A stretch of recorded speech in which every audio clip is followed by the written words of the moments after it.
In ancient history, a war between the newly created races of Toril and the forces of Hell left humanity nearly extinct. In the post-cataclysmic world, humans placed themselves above all others, while races deemed undesirable watched from below. Ferox, a newly created race intertwined with beast and elf, were regarded to be even more monstrous and were forced into servitude. During the war, the gods and goddesses gifted unique arcane artifacts to those fighting against the Hells. These items turned the tides of war and brought forth brand new schools of magic in the form of the mage class. Alas, magic and hope fade from a world on the brink of destruction. Our hope now lends itself to a select and unlucky few.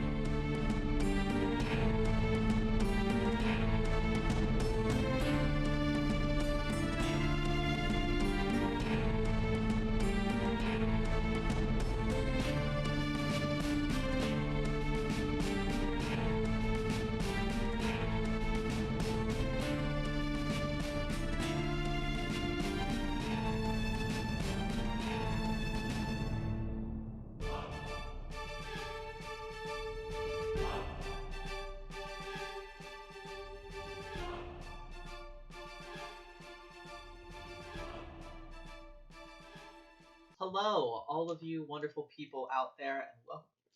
Ooh. Gesundheit. Bless you.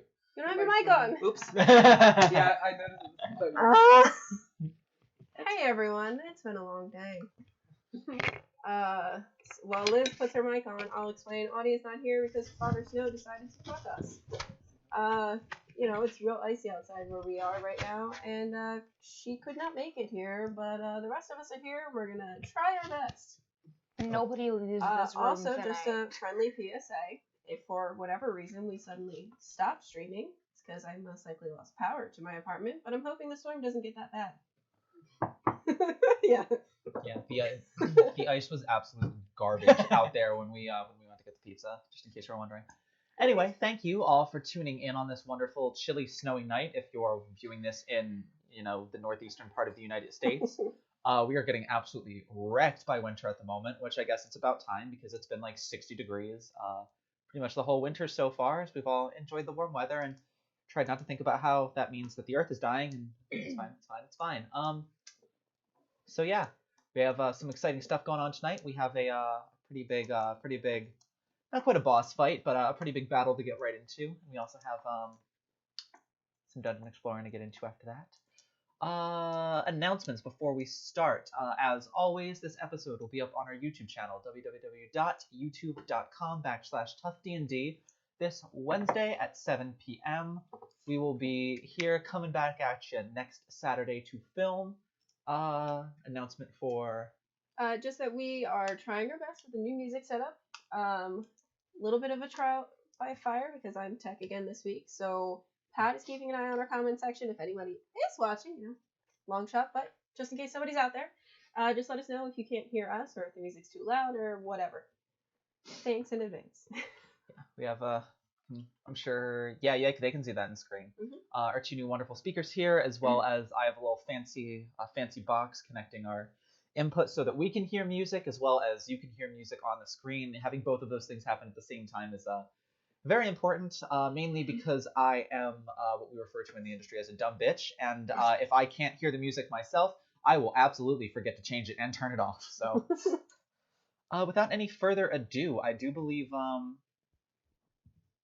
ready to kind of jump right into things here. Yeah? Mm-hmm. Yep.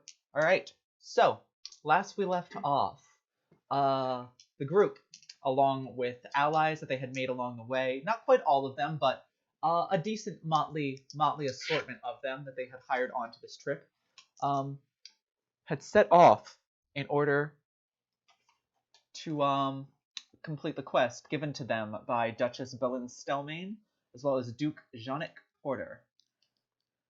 The group left Baldur's Gate around noon to head to some ruins that were apparently seeing some activity, which is considered odd given the dormant nature of these ruins. Upon arrival and after a night's sleep, the group witnessed a single figure working, seemingly on some studies inside the ruins. And after some very high, big brain energy, quick thinking from Fen, a noise was made, gathering this individual's attention, and Syl decided to walk in and entertain him for the moment. Things were seemingly going normal until Syl mentioned the fact that he was holding a special type of artifact, which the cloaked figure was able to identify as being one of the 23 instruments of fate, a set of weapons that played a huge part in the Grand War to save humanity when the gods were first crowned. And actually predated even the gods themselves, and as well as the cataclysms. These are very ancient artifacts with divine ties that that seemingly are older than the divine sources that exist within Faerun. He also let drop that he was working here for an employer, but that he specifically was also a member of the Black Rose, which the group has had not a run-in with them yet, though a type of introduction, knowing that a few members of an organization under the same name helped form the guild, as well as it would seem that that T's person of interest that she is looking for is somehow connected to this organization, be it in alliance to or in opposition of. And so, as some gnolls, some quasits, some imps, and a nightmare were summoned, not summoned, but either arose from the shadows or were summoned. I can't. No, you have to do it closer. I can't reach that high. The cloaked figure. The cloaked figure was able to walk up to Syl and began swelling in darkness, their shadow rising up from behind them, a sort of listless form from the waist down, sort of just swirling around this individual, with a dark, shadowy torso, arms, and head, with burning red eyes, as he looks, as the cloaked figure looks towards Syl, smiling, ready to claim the prize of the harp/bow from him upon slaying him. The demonic figure is just eyes boring into you. You can almost see like a smirk, energy just sort of rolling in smiles and grins off of his face as his eyes just bore into you. He just looks at you. I can taste your fear. I feel fine. Roll for initiative. This is where we will begin. This one. I didn't even roll to see which one was doing better.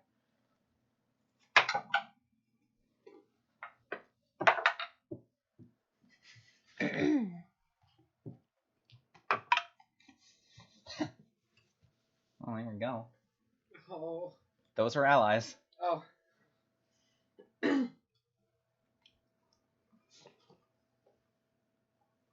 So real quick before we start, because I feel like Yes. the lineup isn't how it would be. Is this Knight? That's Aqua. Which one's Knight? Knight has a bow. Yep. Because she's the one that scouted with me, correct? Yes. Okay. Wow. Is this one Rax? Luna. Rax is next to it. Rax, Luna. Okay.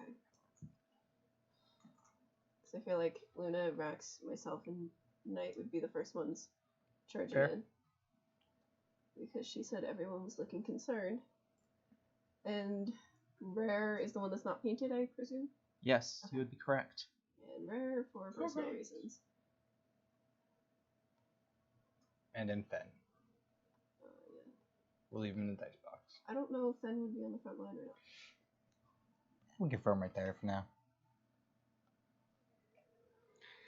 Ready. Does anyone in the back line want to change their position in the back line? I like where So we're just gonna go around a. I feel like the wormling would be next to you. What's up, Liz? We are just going to head around the table this time. Starting with Kai. Let me make sure that I do have everybody here that I need to. Yes, I do. All right. So, give me Arwen initiative roll. 16.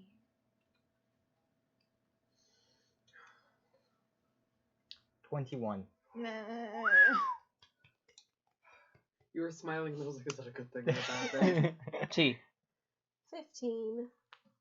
In that last. Kai. 15. Hey. And then can someone roll for Fen for me? This Go ahead. Oh, that one. Oh, sorry. 13 plus whatever his thing is. I don't think he has a huge deck, so I'm just gonna say 13. Also, while Liz does that, Liz did say that for our reaction? Yes. For like our reactions, we could try and like give orders to the NPCs. They're not 100% guaranteed to follow them, obviously, but we can hopefully try and get them to do things that we would want to do since there are so many NPCs here.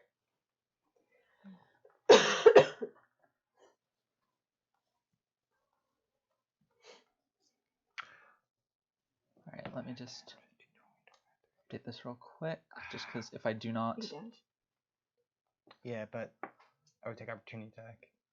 I thought you were the- Yes, but I was seeing if I can get in Oh. range to get more people. So the first time I do it, I'm Oh. gonna be able to give everyone. oh, some of them rolled really bad on initiative.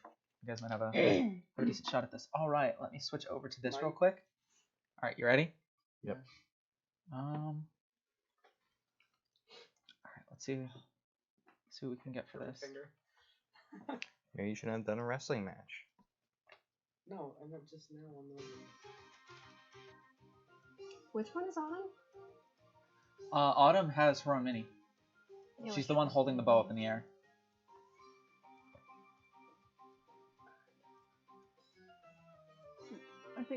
I think we're missing someone. Yeah, there's somebody holding a bow in there. Unless you're Or saying is this is that- Autumn because That's she's Autumn. we don't have rare. That's a violin. Oops.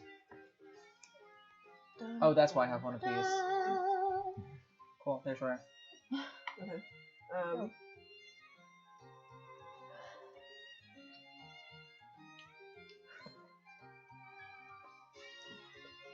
Right. Who's this one again? Aqua? Aqua. No, that doesn't make sense. Is there any... Okay, there's space here. I cannot see around that corner.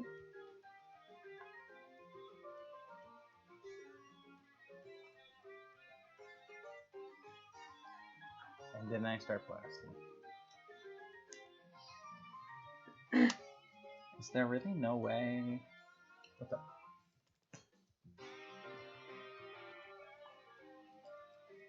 Liz is trying to find a way to loop a song on iTunes, and apparently on the iPad that doesn't exist. That's why. Feels bad, man. So it's a little hard for everyone to see at home, so while we wait, I will just explain. Gab is in the far back corner. We have Autumn right next to her. Kai, Aqua, Wormling, Arwen, Cat in the front line, starting from the other side. We have Fen, Rare, Rax, Knight, T, Luna. Right. Did I get Luna and Rax reference? Luna, Rax. I thought Luna had blonde hair. Luna. Rax is the big buff one. That's how blonde. Don't you? And then I'm all the way over here. For my sanity, can we make the only blonde mini the only blonde NPC? Sure. Sure. I'll change their As- position if you want me to. No, as long as you know which one's which, I was just trying to do the best that I could. Yeah. There are tanks, and Yep. they're both tanky minis, so... And while everyone's here, I'll be over here. Oh yeah. And then we've got Syl and Shadow Guy, Nightmare, Knowles, I don't know what's on the steps, I think those are and Closets. imps. And Nightmare Force. Yeah, I did. That's what it's called, right? Yep. Yeah. we're using a Griffin mini. Well, thank because you. we don't Erwin, have all the vote of the confidence minis. is always nice. Alright, It's we're okay. definitely gonna, He's definitely standing gonna up, have to you're sucking find his a blood better out. way to do this, but right now I'm just queuing the song a million fucking times in iTunes, so that it's the only thing that is allowed to play. Because apparently iTunes on iPad doesn't have a way to. I didn't close the door, so I don't know why he's looking. So, I know what I'm doing for my first Oh, turn, I see probably. what it is. Unless I die. So what's the chance? I wasn't listening. I know what I'm doing for my first turn. If I don't die. Oh. Cool. Oh, this is literally the lamest thing I've ever seen. Never mind, I'm just an idiot. All I had to do was scroll down. I thought I was gonna say, I'm pretty sure iTunes has it on everything. I But thought someone was lucky. Yep. It's fine. Your girl's just an idiot. But we love you anyway. I don't know why. There we go. Yep, now we're good. Oh. a 4, a 1, and then a 20. It's Well, what our Do you got an idea of when I roll for player initiative? in peril has just rolled. Why are you kissing the shadow guy? Or when? Because they fallen in love. That's the only way That's I'm one way to get surviving. out of it. I'm not kissing him. I just I mean, leaned over very My far initiative to latch is onto the plus side of the 1, guy's so neck. that for you is what I rolled for initiative. Like a leech. Goodness gracious. That's all vampires are. They're just undead leeches. Try this one last time. I See if guess. we can do this. Hey, alright, cool. We nailed it. We have the music now functioning as it should. Look at me doing stuff. Say I'm not the tech savvy person here. Man, I miss having a tech person here. Alright, everybody hear that? Yes. Cool, we don't have to fight in silence for once. Alright. Okay. Oh, Who is up first? I'll have to get you headphones. Then I will be able to hear you bad. Just one earbud, Rip. maybe. One earbud. A single AirPod. Then she'll never be able to hear us. Armin, no, oh no! They have Hey. AirPods! You okay, Cass? What? Yes. Okay, we'll get you. We'll get you- We'll get you like the little like headphones they have at like the museums. You can like plug into the. I these. have actually needed to use those. Not fun. Sorry. Give me your head. This is the energy we're bringing into battle tonight. Yep. Oh no, maybe All eventually right, I'll get so- back to my own chair. First up, with an initiative roll of a very impressive 24, since they're using the highest of the group, is Knight and Aqua. They tied. Or they rolled together. They're going as a group, so they're together. They just are using whoever's initiative modifier is higher, and in this case it is Knights. Which is no surprise there. All right, so they are both going to kind of look at each other, and then look off towards Syl, and then look back at each other, and just kind of like nod, and hear like a mumbled curse coming from Knight specifically. She.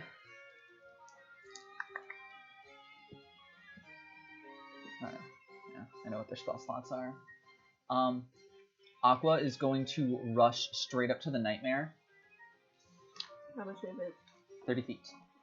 5, 10, 15, 20, 25, 30.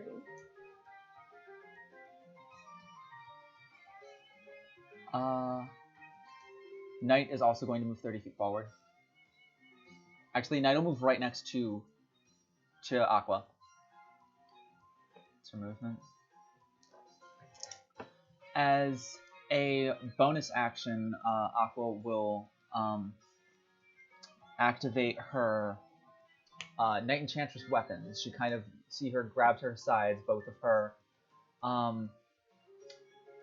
of the hilts and the handles of the swords coming out, as she kind of gives them a single twirl and flicks them outward. They're both sort of made of like almost like thin, maybe an inch and a half thick, circular or ovular, like pillar, almost miniature pillars of crystal that kind of all fold together to form the outline of a sword, sharp on the edges, come to a sharp point, but kind of swirl into and out of each other. One is made almost entirely of blue, like a light blue, a really light silver, almost bordering white, and like a little bit of yellow as an accent. And the other one is a really dark obsidian black colored, along with like a bright red, and the accents where the other ones is yellow, kind of like a deeper kind of royal purple. She's going to then take her action to dash and just get right up in combat range with that nightmare. Other one, Aqua. Magma. Yes. Knight is going to use one of her spell slots to do one of her special Blade Dancer abilities. Because that's the only thing Blade Dancers can use their spell slots for. You see her kind of grab 2 daggers as she's running and throw them up to either side, and kind of snapping her fingers, they begin spinning around her in an aura. She grabs a third one from her side and proceeds to throw it. She throws it. Why is Syl already dead? Arwen. He's not dead. He's just hugging the guy. Can we... Ah! I ruined everything. It's okay. So Knight is the sword dancer and Aqua is the Knight Enchantress. Knight Enchantress. And Blade Dancer, not Sword Dancer. It'd be a little weird if they were called the Sword Dancer because they only fight with daggers. I'm sorry. You tried. You did your best, and that's what matters. But yes, Knight reaches from her side, grabs a third dagger, and proceeds to throw it. Completely misses the nightmare by a good 3 or 4 feet, and appears to be almost coming directly for Syl. That's fine. As it gets about a foot away from Syl, you would look up Syl and see the blade kind of flash, and Knight's form shimmers and disappears, and where the blade was, Knight kind of pops out of, comes to a sliding halt directly in front of you. And where she was just running, there is a dagger spinning in the air that falls to the ground and just... Right here? Yep. Like in front of you, kind of like almost trying to separate you from So like right there. from the boy. Yeah. So she wasn't even trying to hit the nightmare. She was trying to. No. She has one of the Blade Dancer abilities allows you to throw a weapon and then change places with the weapon that you threw to get to places you might not otherwise get. So she comes sliding to a halt almost directly in front of you, Syl, kind of like arms out, like in front of you. She kind of looks behind you and just goes, well, this isn't ideal. Just stay behind me, okay? And that will end their turn. Up next is Rax and Autumn, actually. Rax is easy. Rax is just going to get up into the nightmare space because she will move 30 feet, and if she needs to dash, she will dash. 30 gets her here. Dash. Get the extra. 5 feet to be in combat. Would she go around because she would now have the movement for dashing? Yeah, she can flank. Does she need to be here or here? Fine. There's fine. Alright, Autumn is going to move 30 feet up from wherever she is.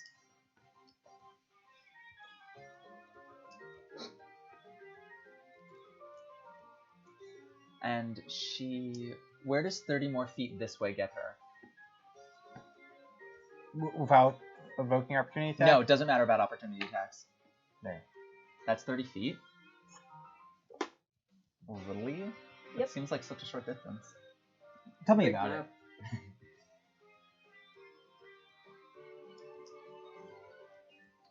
Alright, she will use her bonus action to Misty Step to that location. And then she will use her action to dash and kind of flank the other side of Syl. Like right there? Like, towards the altar. There? Yes. Why are you... Gesundheit. I don't They're worried for you. That's kind of like their priority, but you see her just kind of run towards the nightmare, and then all of a sudden, she kind of like grabs something on her neck that isn't the dangly choker, since she is still wearing that, so she's not very stealthy at the moment. But you would see her just kind of like disappear, and a couple of like red and orange leaves in her place, and just sort of appear on the other side of the nightmare, and then continue running and kind of get towards the other side of Syl. Also kind of like with Night kind of forming a wall in front of you before turning back to you and just kind of giving you this look. She's just what I'm doing. Just kind of cocks her head and just... So right, you're going to be very, very glad that they did that. Because next up, the only enemy that rolled well for initiative is Balthazar and a Shadow Demon that he is attached to, Belial. Yes. And if you want to, I was to say, if you want a specific name for him, it is Balthazar, The red. Balthazar the Penumbrae. Okay, I got the L right. I can spell Balthazar, but Penumbrae.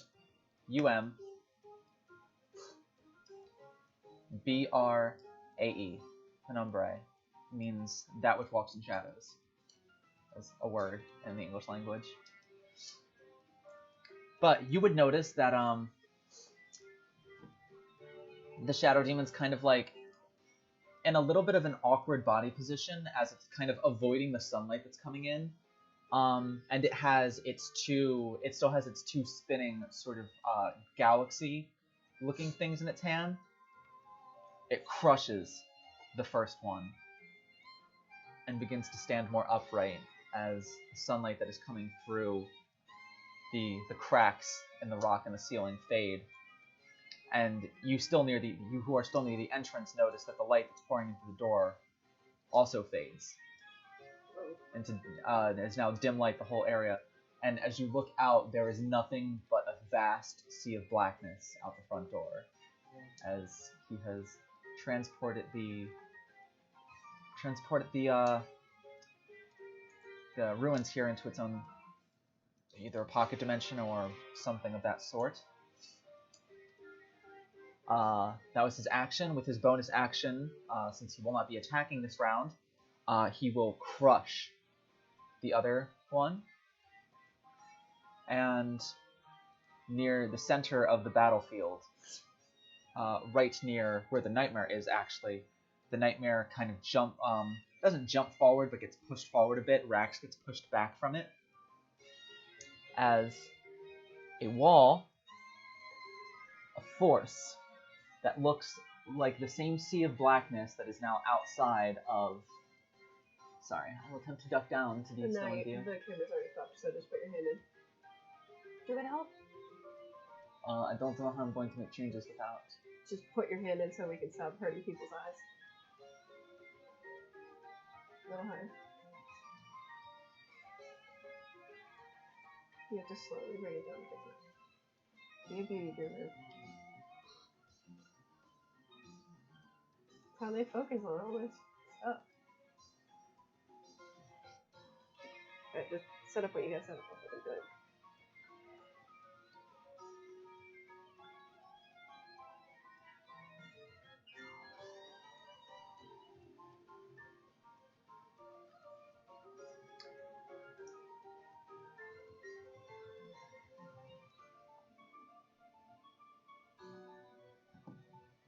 I don't like this.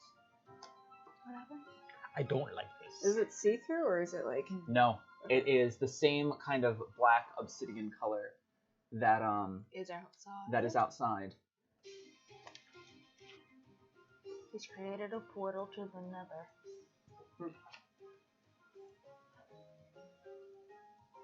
Give me fire rod. And you see it extends almost cutting the Lovely. cutting the ruins, the inside of the ruins in half, the balconies included, sort of separating it into two different spaces almost in this dimension. That will end the Shadow Demon's turn. Moving to the other boyo.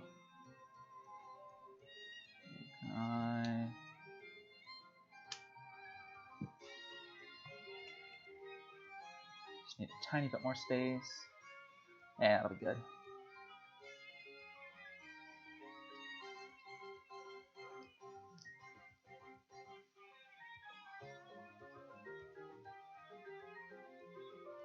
Mm-mm.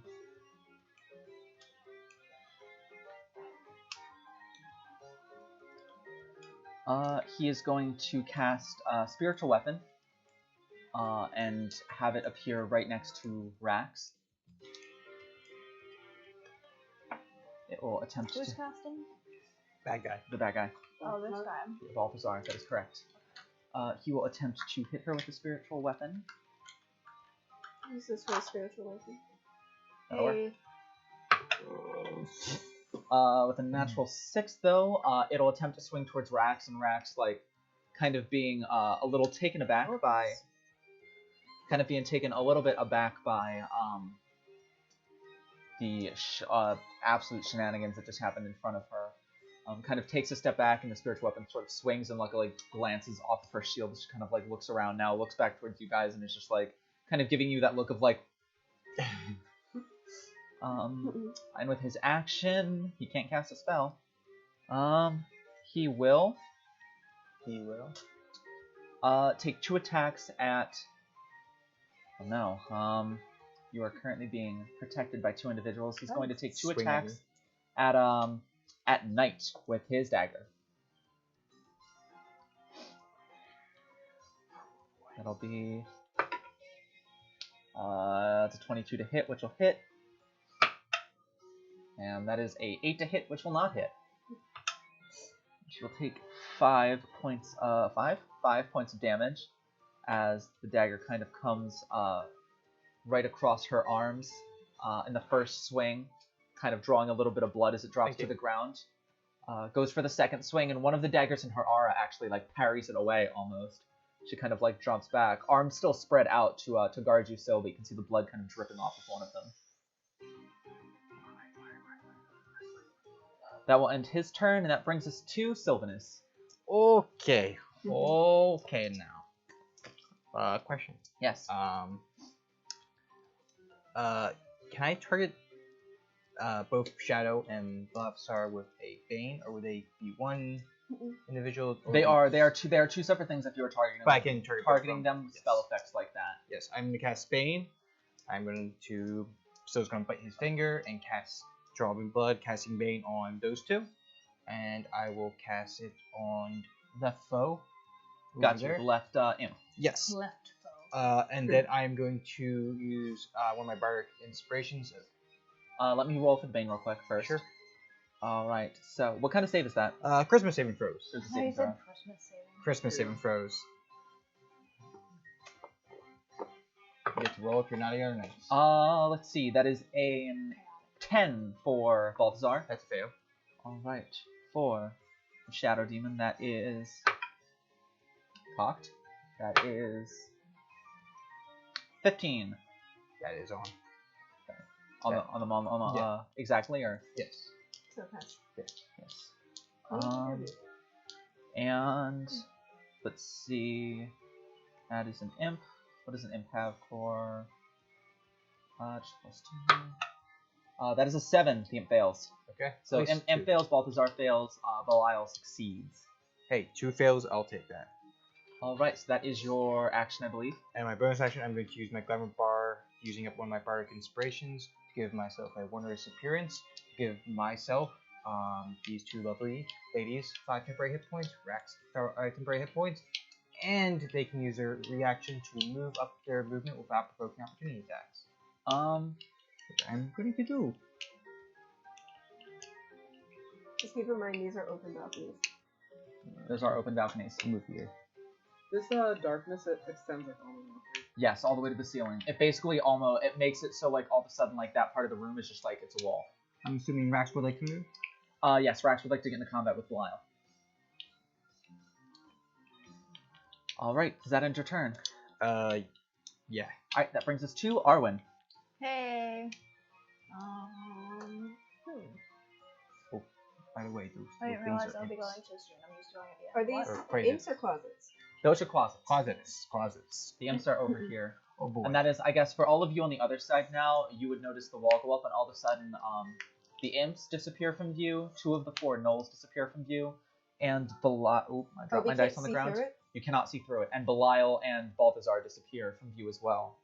the center of attention is basically the nightmare there. And you would see Rax kind of disappear behind the wall of darkness. So it is only now Aqua by herself in front of the nightmare. Just imagine it's followed by me and Rare. I'm calling out everyone's I was going to fucking say, names. yeah, it's very concerning because with Rare almost like the wall kind of like came up and she sort of got like shunted back, or Rax rather, she just got shunted back by it and you would just see like, gone. So you've no quite idea of what happened aside from the wall was created. And also as you turn around, you see that like there's nothing to escape into other than, well, right now it just looks dark. If anyone would like to really take a look at what's Kai, behind I you, volunteer then. you to lead through. Oh, it's because I'm a demon, huh? No, because you're used to trying new things. It's me, your boy. What are you doing, Arwen? Wow.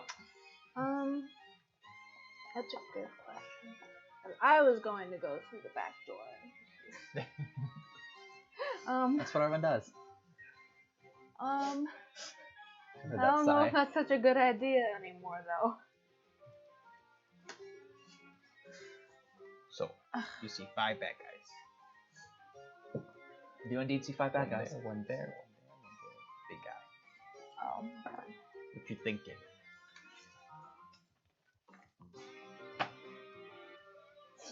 Can I get up to here? 5, 10, 15, 25, 30. I can get into combat range. Yep, that is in combat range. Hey. I just put yourself on top of the token thing. Hey. You got it. That'll work. I You. forgot. I don't have my whiteboard. I don't have any of my things written down. That's right. What would you like to do?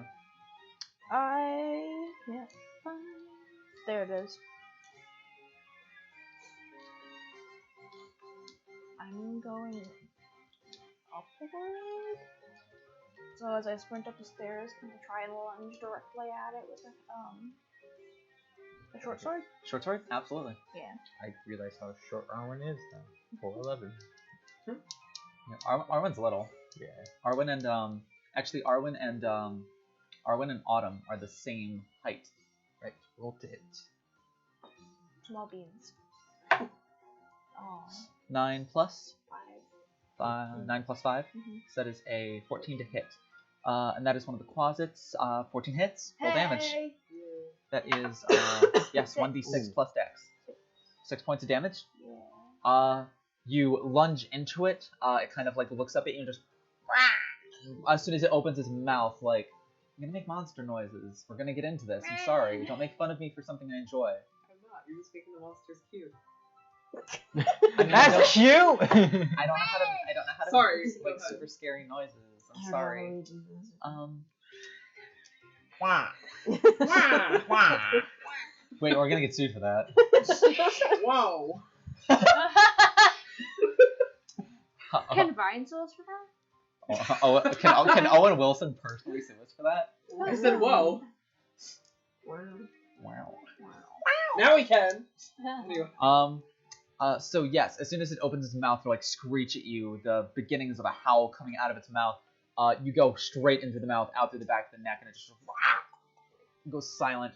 Kind of like kick it off of the short sword, and it drops to the ground dead. Go! Ooh. First blood. First blood. Hey. Everyone Second Yeah, I was blood. about to say, Second blood.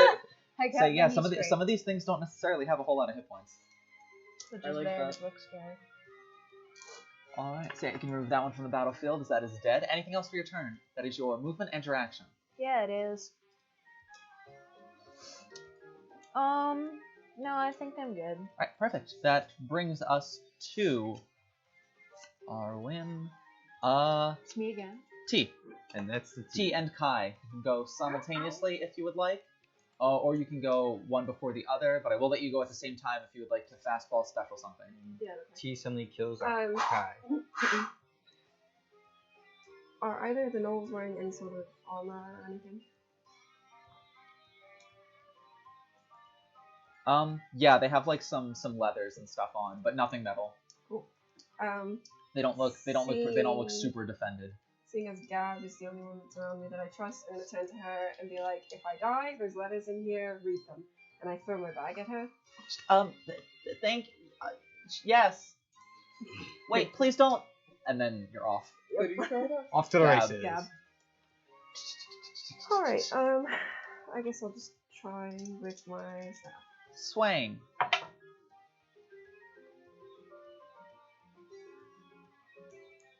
21. Oh, that's gonna hit. Yeah. Mine, see? Higher than yours. Yeah. Well, I mean, 18, I think. holy. She's a monk. Where's my D8? Have you seen her outfit though? Right. You cursed it. How much? 6. 6 points of damage. Yep. All right. Bonus action. Wait. You take for hitting it, as it is, there are flames pouring off of it. This is my staff, not my body. It does not if you hit it with a melee attack. It's, she takes 1d4 minus 1 damage. What creature did you hit? And the nightmare. Oh, yeah. You take- that'll do it. 2 points of damage. She's down. You Yeah. just burned your hands on a toaster oven. It's fine. It was me when I went to grab the mug out of the microwave. That was a good goose noise. Hate that. Untitled goose noise. I freaking love. I just finished watching another playthrough of that game. I love that game so It's much. So good. Alright, unarmed strike.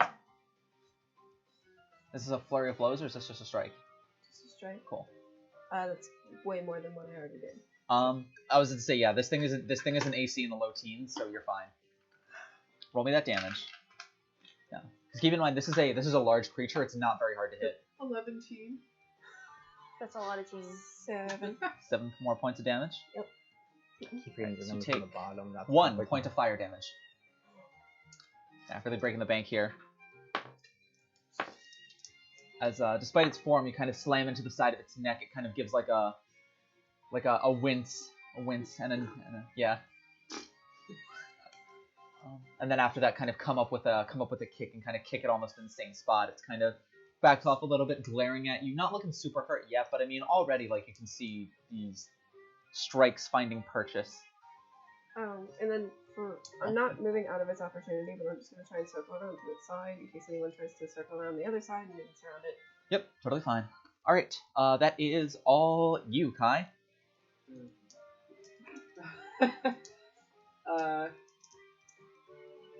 I think I want to hold my action until somebody gets hurt.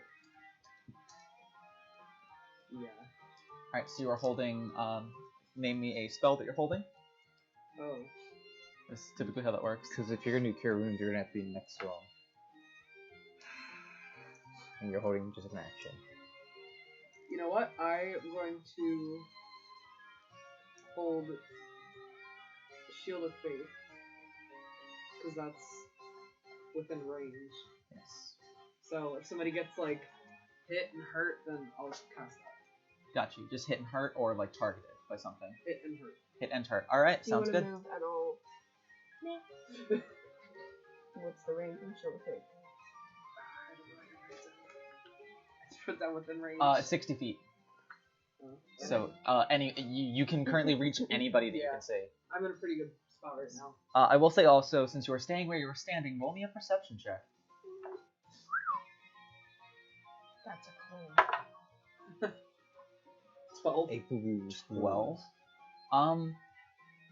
You hear from behind you, which is like towards where the darkness is.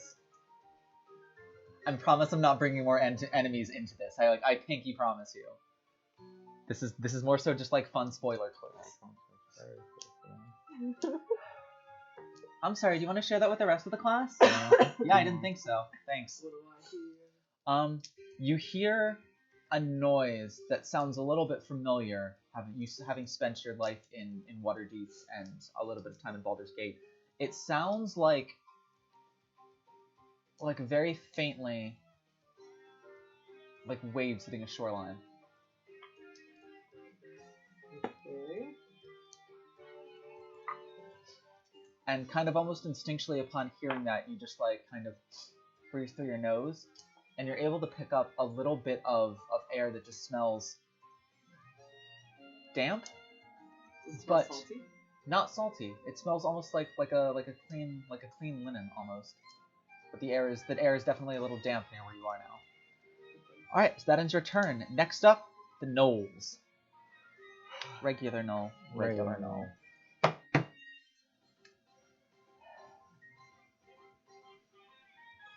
Okay, let me be looking.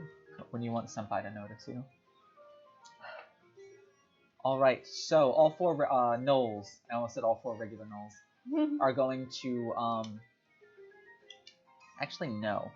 Actually, Three of them, these three, are all going to pull out their longbows and attempt to fire. Wow, that's not a big bonus to hit.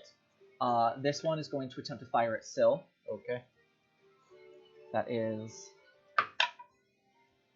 an 11 to hit. Actually, does not hit. Yeah, kind of fires at you. You're able to just kind of duck, like, out of the way just in time, and it comes about 2 inches above your shoulder, just kind of sticks into the stonework, and you're like, shit.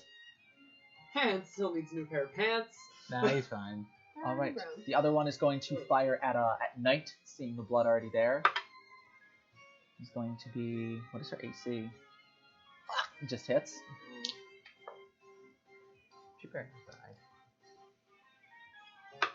She is going to take 9 points of piercing damage as Jesus. it hits her. Fires in. She's kind of like sees that like you have gotten yourself to safety and just goes good. And kind of right as she looks up, an arrow just sinking into like right below her clavicle. A good 4 or 5 inches into her, she just kind of like coughs, a little bit of blood kind of coming out of her mouth and splattering onto the ground. She kind of takes a step back, her aura like faltering for a second. Thankfully, Before she just kind of like shakes her head a little bit. Thankfully, she only takes 4 damage. Yes. She's still looking a little. Yeah, but A thankfully it's little not beat as up now. bad. Yes. New piercing. Someone kill Kai.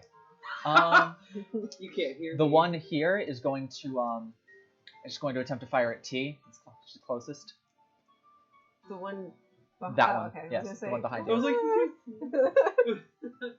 like, No. It could totally flank you. No, it wouldn't do that. It wants to stay in your safety. That is going to be 17 to hit. oh, Kind of fires. You're kind of able to like duck out of the way just in time, and almost causing it to almost like strike where the nightmare is. The last one is going to take out its spear and move into combat range with Arwen. No. He's gonna tell you he's your king. Something about bees. Nope. hey little Raphael whisper. Please Jesus Christ. That is an unnatural 20 to hit. I believe that's a hit. Ah, I shame love it doesn't hit. Haha. That's going to be 3 points of piercing damage. Okay. What the? Forgot how much. Oh, Someone got hit and took damage. yeah. So When you guys are ready. Yeah, so take 3 points of damage as it kind of like strikes down. You're able to deflect most of it with the short sword, but it kind of like scrapes along your right calf a little bit, kind of taking out maybe like half a centimeter of skin as it kind of like cuts across. You can feel like the blood starting to flow down your leg a little bit, but you've been worse. So as you get hit, I look over towards you because I imagine you make a sound or something, and hold out my staff and Rat cast noise. Shield of Faith. What? Rat noise. Rat noise. Squeak. Duck noise.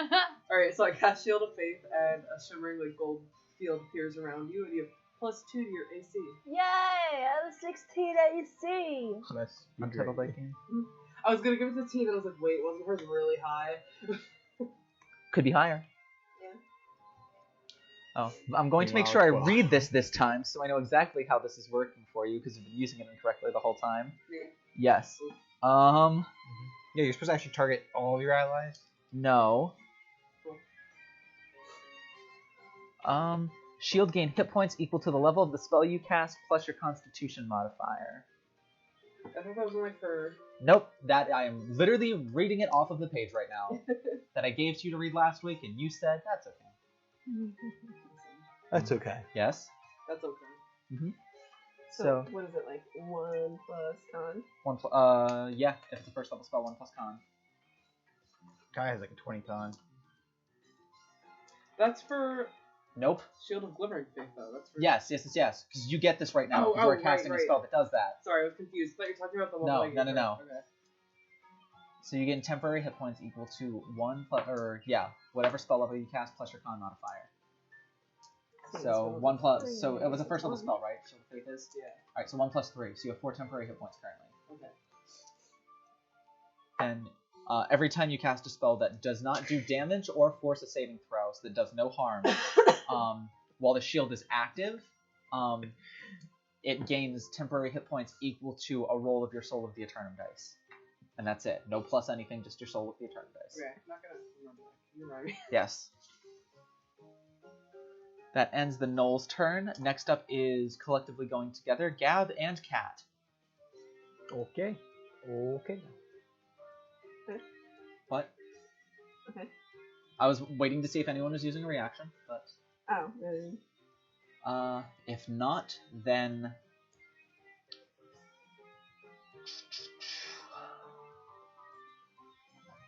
let's see.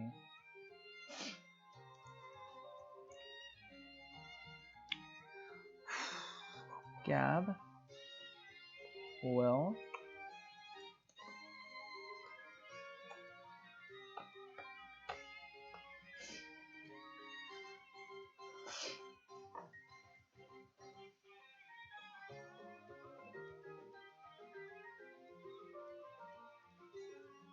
will move up, give me 5, 10, 15, 20 going diagonal that way. 20, I mean, I could just do 5, 10, 15, 20, 25. And then stay there.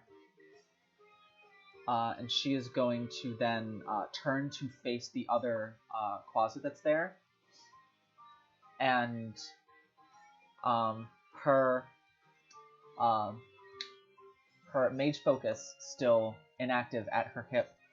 She is going to take the staff off of her back, kind of gather up a bit of energy in that and in her free hand, and just sort of thrust her free hand forward as a cone of flames just extends from it. As she casts Burning Hands. And burns down a cavern. Yes, exactly. I believe that will force that closet to make a saving throw. Natural 20 on the saving throw, so it makes it. half damage still. Damage is damage.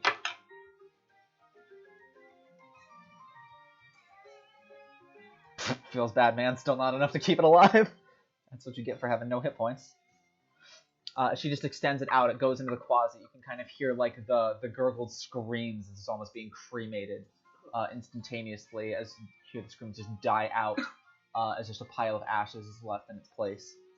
She kind of drops her hand, the flames there. She kind of like then immediately looks up towards the knoll that's up there on the balcony as the knoll just kind of like looks at that happening and is just like so just kind of like backs up against the wall a little bit, kind of a little bit frightened by what she just did.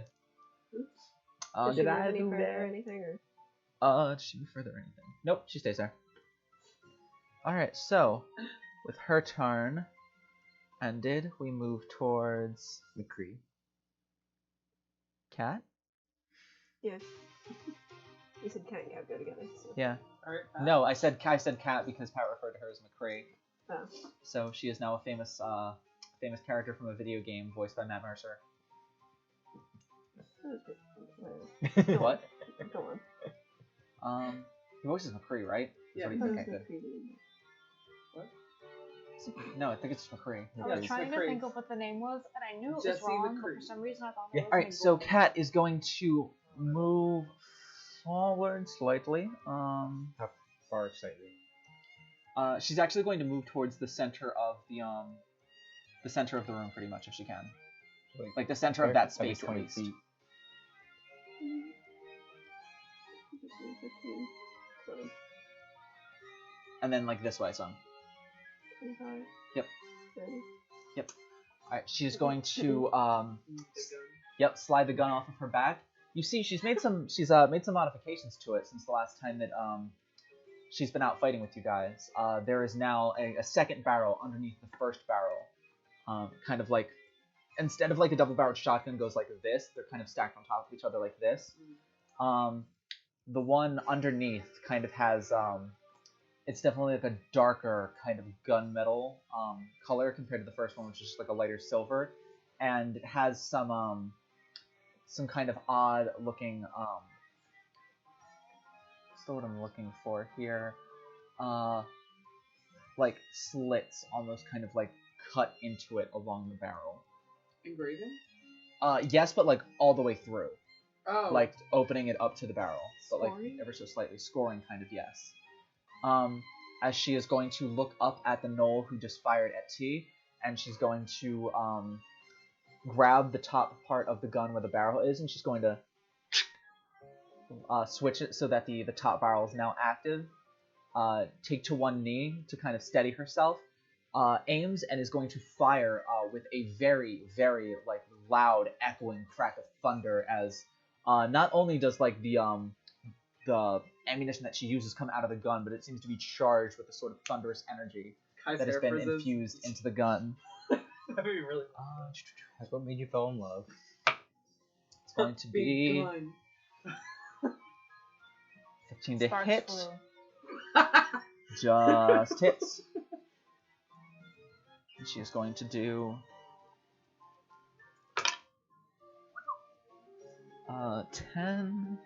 14 points of damage.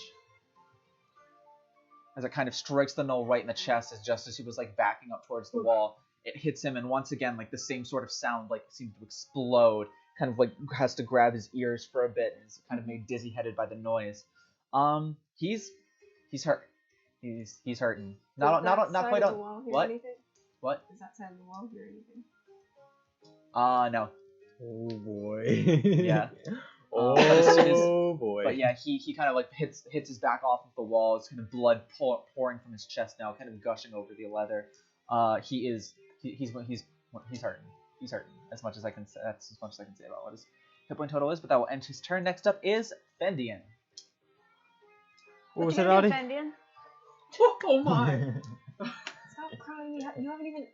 Is it a bonus action to cry? Sorry, how do you like?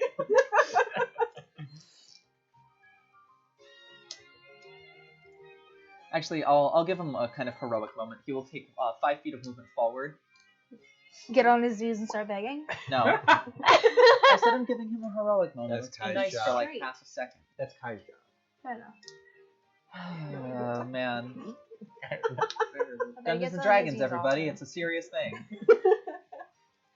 Frankie morale when you're- high. I was to say, when you're scared about the battle and you just use humor to deflect. Ha ha. Yes. That's right, I know how all of you operate. I'll see you all in therapy.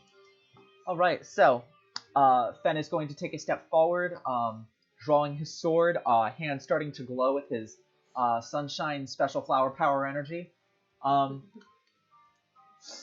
He's going to say, you know, I don't mean to be rude, but get your hands off of my friend! And just throw it out at the gnoll that's currently right in front of Arwen.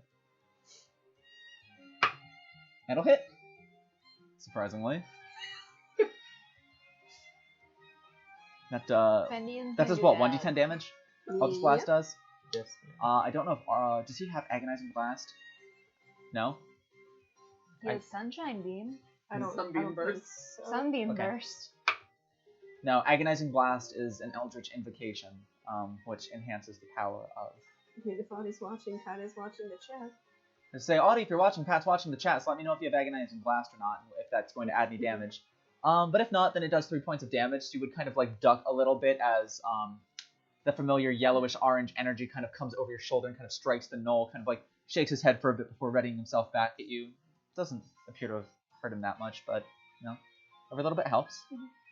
Fendian's turn is over. Next up is going to be Luna and Rare.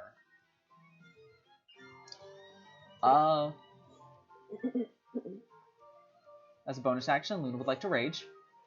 Okay. Rar. Rar. XD. No. She takes the sword off of her back, which is, as I described before, just this absolute monstrosity of a blade, 6 feet long, with almost sort of like a fan of stone-like spikes and blades towards the end of it that kind of like form a semicircle. She is going to probably her first 10 feet of movement towards the nightmare. Before shouting over to her side, Arwen, you good? Probably. Good enough. And she's going to just charge straight for the 30 straight feet. for the nightmare. Oh, She boy. has if 30 feet will get her there, then yes. I believe she has 40 feet of movement though because barbarian. Does she want to Flank. 30, 35 to get flanking? With that flank? Absolutely. Then yeah. Let me just make sure she has that going, but I'm almost And if you positive do want to she go does. through someone, you could use 40 feet of movement to go around, but we Just get it. push him out of the way. Yeah.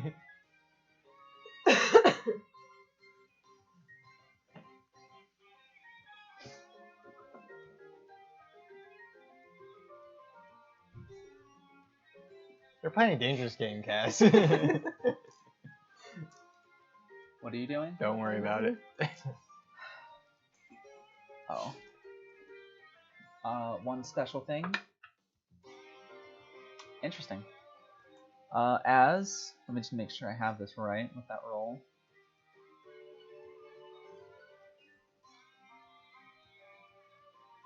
But she's going to swing at the nightmare with advantage, I suppose.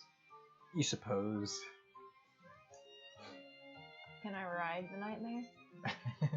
You Don't can suggest actually. It's It a mount? grants- yeah, it does while you're riding it grant you resistance to fire damage since it is fire. It's kind of like a Ponyta and Rapidash. If you earn its trust, it won't burn you when you ride it. Put it this way, I smacked it and I took fire damage, so I hit it with my staff. I didn't even physically touch hot it. damage. It's a mount. It's a mount, So you're I right. know your class starts with AR, but I'm pretty sure it's Rogue, not Ranger. It's a mount. You wanna fight me? Tomato, Sure. tomato. I'll stab you with a freaking arrow. I'll combine the two. DPS tanks, so you know. I wasn't listening. What? Sorry. I heard devious and I couldn't hear anything else. Nope. Yes. Oh. Both classes are DPS tanks. Oh. Well, you can make them that. Yeah. Oh dear. And she kills me. No, she rolled a 4. So as she goes into her rage, her eyes, which are a very nice. Let me just make sure I got the color right. Like a nice sort of like lilac purple color, begin to glow almost like a luminescent purple. Arcane energy of that same color begins to like gather around her and swirl off of her, before sort of coalescing around her, almost like a magical set of armor. And she gains a +2 bonus to AC. And anybody that hits her takes force damage, as she is shout out to Wizards for their new Wild Soul Barbarian Unearthed Arcana subclass. Yeah, could have been some crazy shit that happened when she rolled that dice, because it's kind of like for people at home and for you guys here, it essentially gets a roll on the Sorcerer Wild Magic table every single time you go into a rage. In other words, do you like being a barbarian? Do you also like being a magic caster? How about both? Like, absolutely. Yeah. I Yeah. like that. Yeah, but yeah, so she now has like a glowing purple energy sort of coalescing around her. She goes to swing into the nightmare with advantage. That'll be 11 plus probably a fuck ton. That's a 16. That'll hit because its AC is not very high. And that is, gonna be potentially a lot of damage. That is 3, 5, 8 points of slashing damage as she just kind of like comes up with it and just sort of cuts across the side with the sword. Against all odds, or maybe against any kind of like better judgment, as she's carrying it with 2 hands, but as she goes to swing it, she kind of lets go with one and just swings this thing with 1 hand. And even stopping it, like as it cuts through, stopping it before it hits the ground, and then bringing it back up to like kind of be ready to parry or do anything else back with 2 hands. But as you got a witness to how heavy this item is, when it nearly crushed Syl to death. Yep. The fact that she can do that one-handed is impressive Easy. and slightly concerning. She beefy. She is quite strong. Okay, so it's going to be another 6 points of damage to that. No, 8. I can't. That won't stop me. I can't read. And she will take 1 minus 1. No points of damage. Feels. Try and still fist fight. You somehow managed to heal him while turning into him. Alright, with her turn over, that is going to bring us towards Rare. Who will... I have 2 new circles. I earned them. I know the person who's controlling them this turn. Or this battle. Oh, Me? Ash. Rare? The Wormling. Wormling. The worm. Did you roll for the worm? Am I supposed to? Yeah. Yes. Well, they now go at the bottom of initiative. Yeah, they're going at the bottom of initiative. Woo!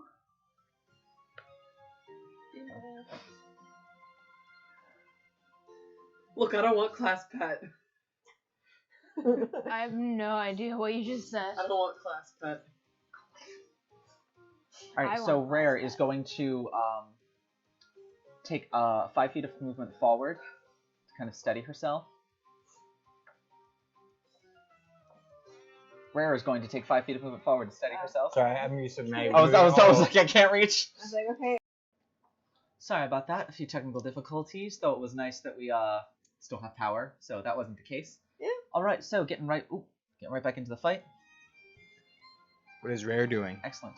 Rare has kind of sized herself and just goes, well, I meant to show this off to Syl, but guess this works just well enough. Takes 5 feet of movement forward as she takes a staff from out behind her back. And from a holster that was on her leg, sort of frees a book as well. And as she kind of just lets the book rest in her hand, kind of upwards, just kind of like shakes it, it falls open to seemingly a specific page. As she then kind of like bumps it again, a sort of white, cold energy kind of gathering atop the pages before she just kind of thrusts it forward. A sort of pointed, maybe 3 or 4 foot long icicle heading straight towards the nightmare. Still, you feel a sense of pride, but you don't know why. Definitely not Kai or Fen. That will absolutely hit. Her feelings. Somebody sneezes and icicle shoots out of his mouth. Huh, where'd that There's a come from? That's disturbance in the weird. force. The nightmare will take 5 points of cold damage as it sort of strikes right in its chest and kind of like dissipates, sort of, you kind of hear like the as some of the water hits kind of the flames and sort of extinguishes the brightness of them by just a small margin. I'll just dump water on Starting the to show a little bit of sign of wear and tear, the nightmare is. But that'll be Rare's turn. She stands there kind of readying her next action. Next up are going to be the imps. So those are going to be these 2 boys. Actually, yeah, it's got to be those 2 boys. The closet's already dead. Yep. Impossible. Alright, so they are going to come down. This one moving after you, since you baned it. This one moving after Autumn. Do they fly? Imps? I think they do. Yes. Okay. He's in there. Yeah. It's not gonna stand on the steps anyway. Dog pile. They do like yeah, they do look plus like one. dogs, kinda. That is absolutely going to, I believe, miss Autumn. Certainly. Alright, so it goes to try and sting at Autumn. Autumn's kind of able to sidestep, kind of getting her violin bow that transforms into her rapier kind of out just in time to kind of parry the stinger away. The other one is going to attempt to sting you, Sylvanus. Is going to be 9 to hit. Nope. Okay, you're once again able to kind of duck out of the way. I am rolling like shit for the enemies tonight, so. I mean, anything. There was also a D4 on top of that as well. Oh, true. So that is a 9 to hit minus 1. That is an 8 to hit. So they both miss, kind of angry at you a little bit, but Because it was your fault they missed. you know, still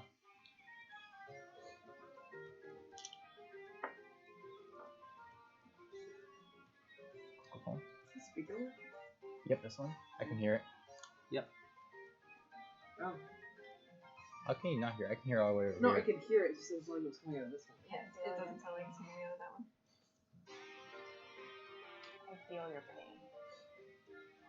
So I can hear both of them fine, but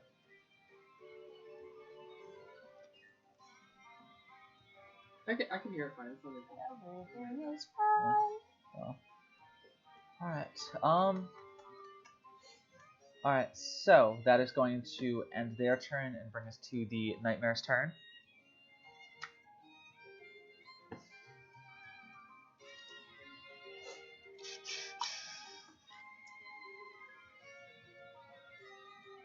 Let's see, who's the biggest threat to it? Me. Right now it's surrounded by Luna, myself, and Aqua. Arwen, I also said, was the biggest threat, so. I The occupy only the most person space. that's hit it besides those three people would be rare, but it would have also seen like cat and everything. But Yeah. Let's see. I'm just gonna do this. 1 to 2 it attacks you. 3 or 4 it attacks Aqua. 5 or 6 it attacks Luna. 3 Aqua. It's going to attempt to use its hooves to kind of bash her a little bit. It's going to be 24 to hit, which will absolutely hit. goodbye. And it's going Drop to picture do over the fence. My god, she's broken in half.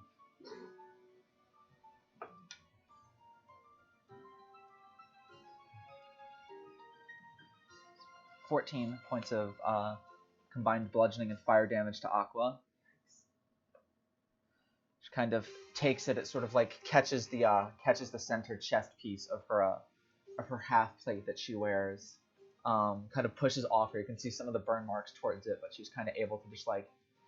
She even like goes so far as to kind of like swing one of the blades that she's holding it down and kind of uses her the free part of her hand to just kind of brush off some of the soot off of her arm before getting back into battle stance. It hurt, but she doesn't look wounded yet. That will end the Nightmare's turn because that's really all it can do. So that is going to bring us back to the twins. Wormling. Wormling, that's right. What would the Wormling like to do? Are there any enemies within 30 feet of it? No. Nope. Nope. Yes. with that, I can't see Yes. this area. Especially because it can fly, yes. Ooh, so yes? Yeah. Alright, it's going to fly It can get up and protect Arwen.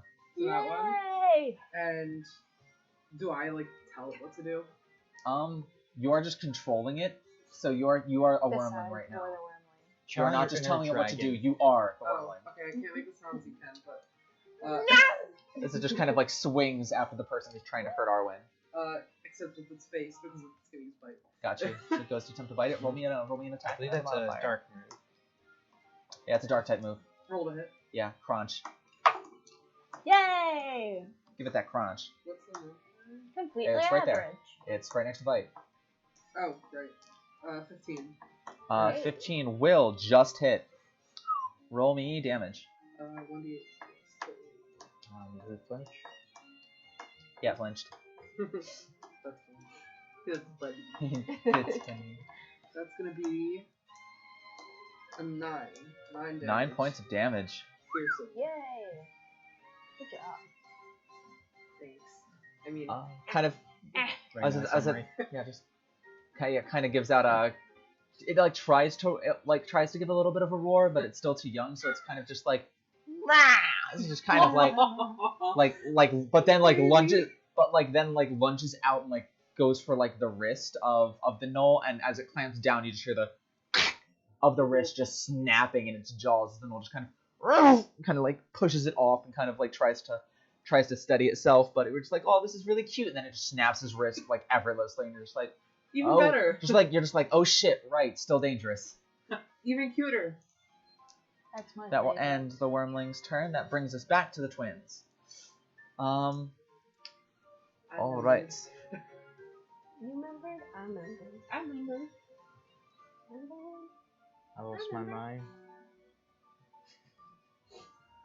That didn't happen yet. You know the song, right?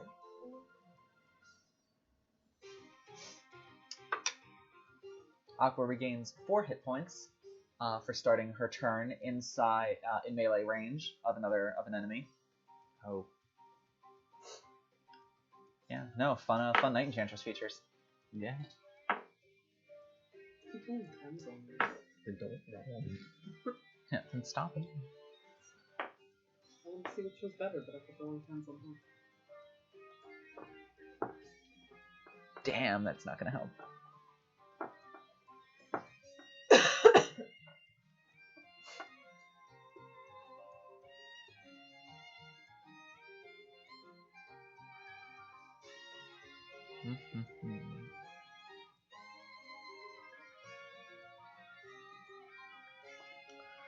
She's just going to swing with both of her weapons, attempting to utilize the Twilight Blades to their maximum potential.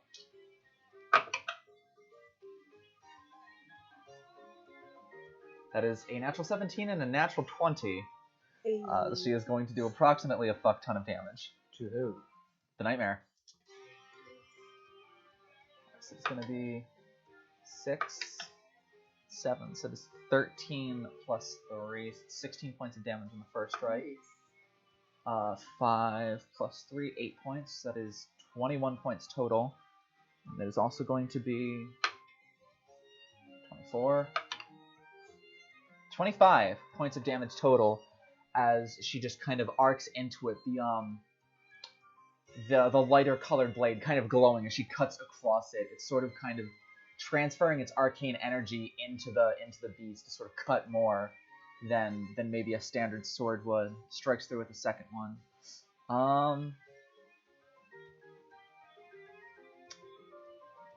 Don't be like this, friends. There we go. Starting to look a little rough now. Looking wounded. Bloodied or? Indeed. Okay. Knight, starting her turn, looking bloodied as well.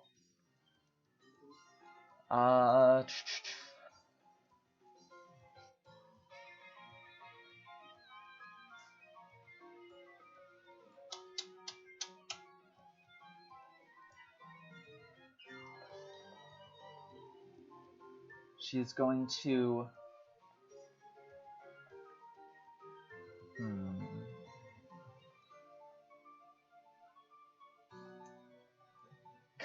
Kind of in the vein of two things. One, to get herself in a better position, maybe not directly in front of Balthazar and Belial, and also to protect what she considers to be their weakest member there. She is going to kind of attempt to swing around Autumn, incurring an attack of opportunity from Balthazar. He's going to hit. Did you do the D4? No, I did not.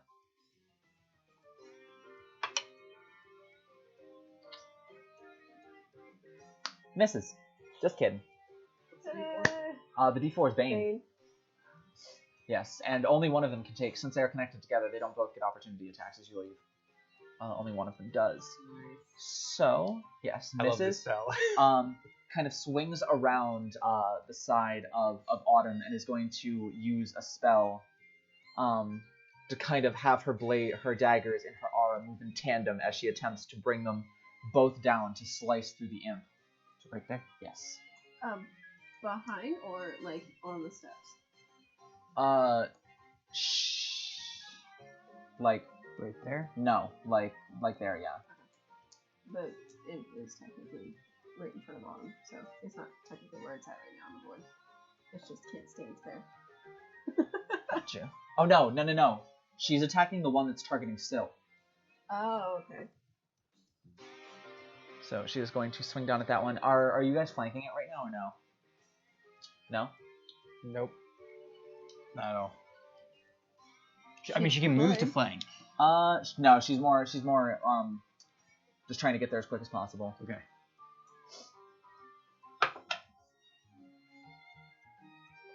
That'll hit. And she kind of brings both of them down almost simultaneously, kind of like controlling her aura in a way that allows her to move all of her blades like almost like an echo of each other. Like it's like first, second one following exactly where the first one's going. It's going to be 2 plus 4 points of damage. As yeah, she carves through that one, almost cutting it just a few inches shy of cutting it in half as it falls to the ground dead, starting to decay in its ashes. One of the imps.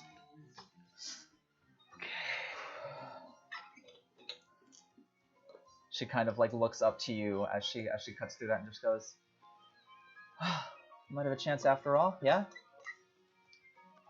It's going to bring us to Autumn and Rax. Autumn is going to. Both are currently flanking. What? Both are currently flanking. They are. But there is an imp that was targeting her. Yes. She is going to use her her rapier to attempt to hit the imp. It's going to be plus 3 plus 3. Well, what's the AC? Yeah, that'll just hit. This plus 3. Yeah, she takes care of that imp. Kind of cuts right through it.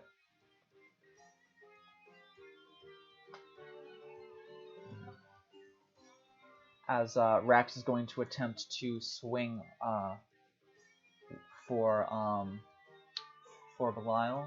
You would notice as she kind of like she has her greatsword out now, using it for the first time that you've seen. The only one who's fought with her so far has been T.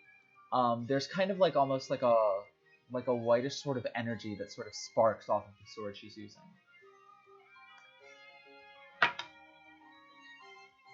That is not the best, but she has a decent plus to hit.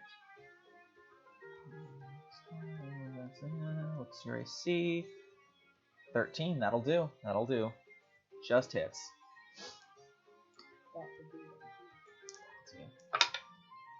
Woo!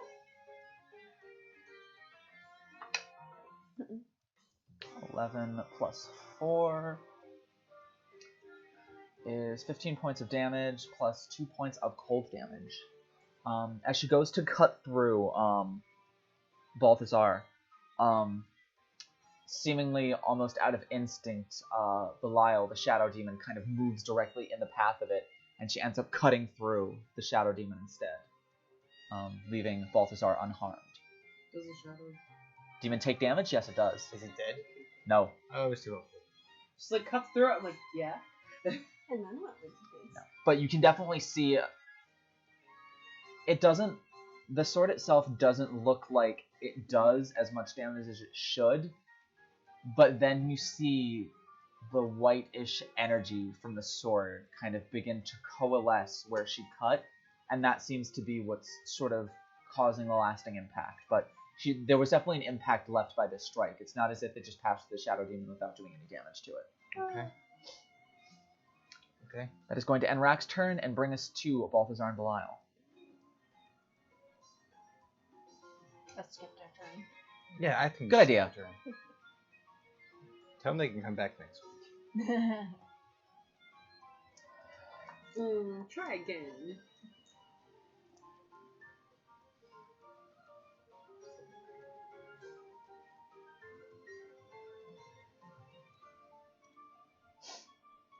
Alright, bring the spiritual weapon up towards night. I have a few words for it. Is it better to rage defend yourself? I mean, those are. Those are good ones. That's Those are a natural ones. 20 to hit against night, which will.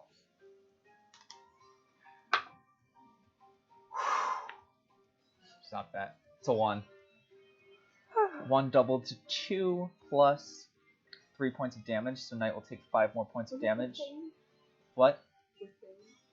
Spiritual weapon doesn't have Bane. Spiritual weapon isn't Bane. Unfortunately, not. I can't bane a spiritual weapon.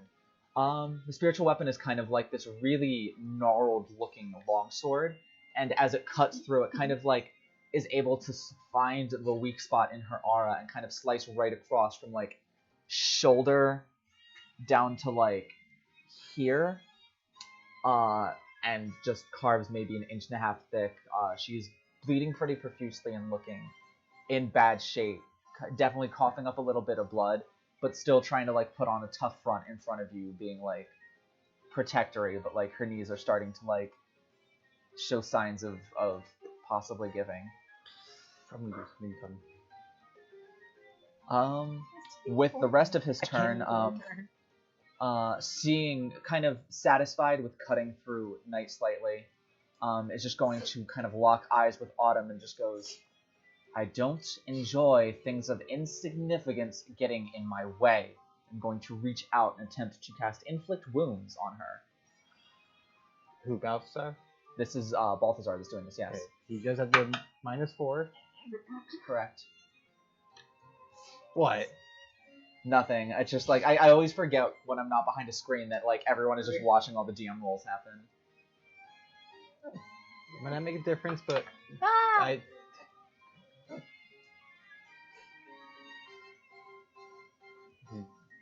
Are you counting that roll? What? That it fell out?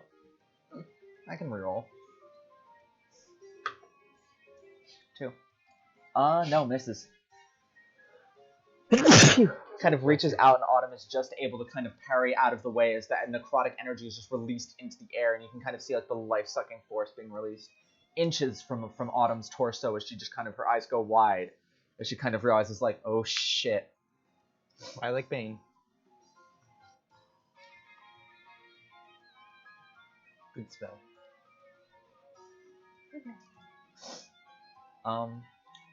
Belial is going to kind of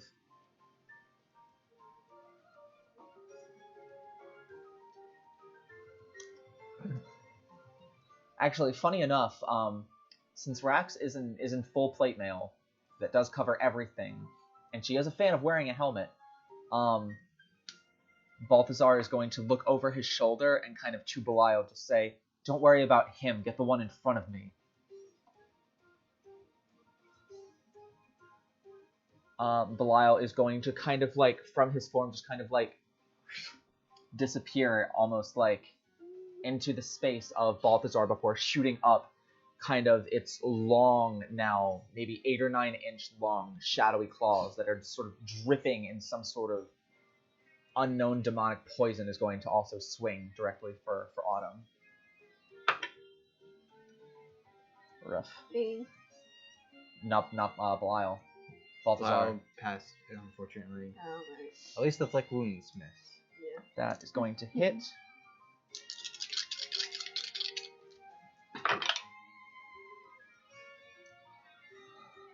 Does it get a bonus? Oh, not when it does that. It gets all the dice, but it doesn't get a bonus. Cool.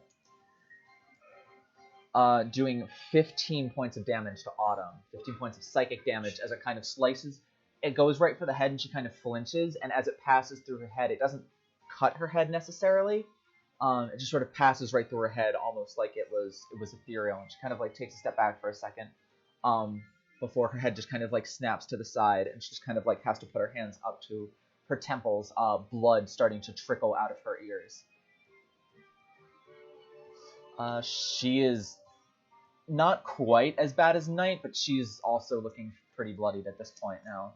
That looks to have really taken her out of her element and taken a lot out of her. That will end their turn, however, and now it is Syl's turn. I'm going to take a step forward, and I'm going to cast a Cure Wounds on the Knight. I am going to cast it at a 2nd level. Which one of you is going to be feeling lucky? Either, really. 10 hit points back. I'm going to use another She Bardic, is no longer bloodied. another Bardic Inspiration to give all 4 of us 5 temporary hit points. If anyone wants to use their movement proper opportunity attacks, they can. Autumn is going to back up to the wall. There. No. To the wall of force. Here. Yes. I am going to use my movement. Fuck, I totally forgot to do something before your turn started. That's fine. This is going to be interesting. Alright, can I retcon your turn up to this point? Will you be offended? I will not be offended. Alright, in that case, I'm retconning your turn up to this point. It was 10 points of healing, right? Yes. So I'll take those 10 points back. As its turn ends, after it slices through Autumn, Belial kind of swirls in its position back around Balthazar again. another galaxy of stars in its hand as it just crushes it. The energy going outwards as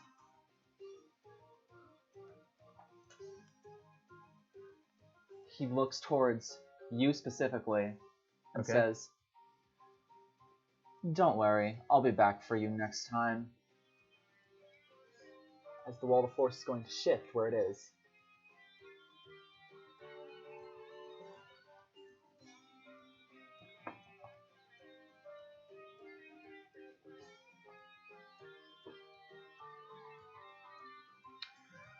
Oh joy, let me tell ya. What was that? He turns into iron. Oh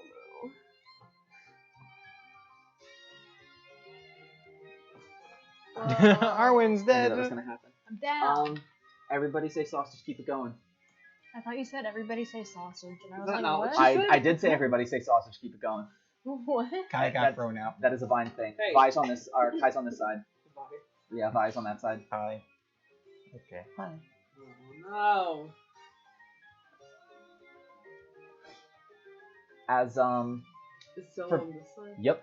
For PCs at least, well, Fen is there, but Arwen, as you look behind you, the wall disappears that was blocking you from the group up front, and then immediately another one comes through, blocking your view of T and of Gab and of Kai, and of the Nightmare, and as it extends this way, but your view of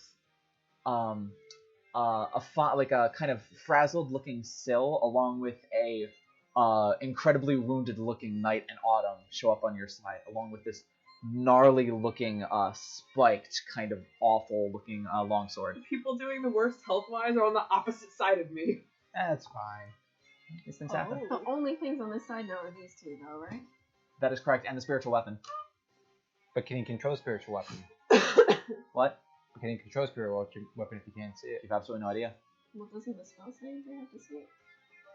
You have absolutely no idea how, how this affects them specifically being the ones casting it. That will end their turn. Still, now it is your turn. Well, I still do the heal. Yes. You can reroll for it if you would like, Okay. because I know you rolled like shit, and I made you like renege your turn, so hopefully you roll better. Yeah. That would be 17. 17. There we go. Nearly full now as you see the arrow sort of like snap and kind of fall out of her body from both sides. That wound kind of close up, her muscle and skin stitch back together where the slash happened. She kind of like looks down at herself and kind of gives like a huge full sigh out and just kind of like looks back to her and just goes, thanks. So it's already not even like here, and he's already focused on his next move as he's doing his bark inspiration. He's going to give us 3 the 5 temporary hit points, and they Yes. can move if they want to move. They can. I don't know if they want to stay in that corner or not. Everyone is going to stay in that corner for And now. I'm going to give the 4th one to who's next to Luna? Next to Luna is Aqua. I'll give it to Luna, so Luna can move if she so desires. Luna will. Luna is going to make an acrobatics check. Roll fairly well. Luna is going to manage to parkour her way up to the other side of that knoll there. Kind of her sort of her Hello ferox, there. her ferox simia Hello there. instincts kind of kicking in as she kind of takes the first 2 steps next to you, Arwen, before she just kind of launches herself, sort of like in almost like a 10-foot long jump up maybe 5 or 6 feet worth of steps and kind of lands right behind the knoll that was assaulting you. The knoll kind of now looking a bit more like, oh shit, now that someone is on both sides of it. And Luna kind of like gives you like a... Alright, Syl, anything else for your turn? Can I get up to the altar? I don't know how it would affect that. It would almost go straight down the middle. Like, in a perfect world, it would go right here, and I'd be using black construction paper, but that's unfortunately not how construction paper works. So I'll go right there. No, up on the altar. There's a fuck ton of notes and also like a lot of chalk markings near the altar. So, because I would use my reaction to move up there, can I use some of my movement just to start like collecting them and shoving them into my bag? Some notes? Go for it. I will do that. can't like you're not able to like read what's Oh, no, I'm just, like, on any Still conversation shoving his that- breadsticks into his purse. Yeah. Ah!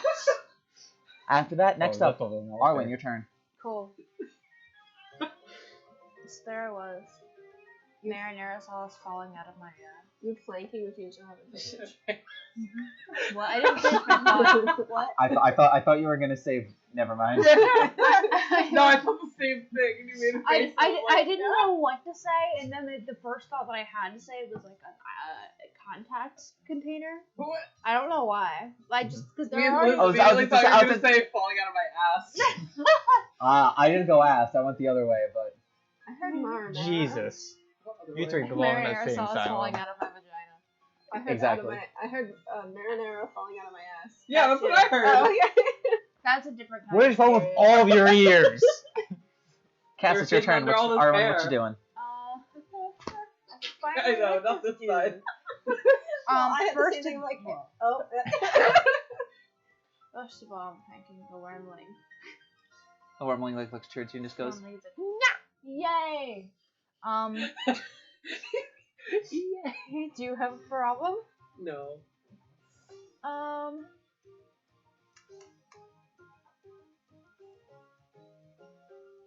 I like to shove a dagger in each knee.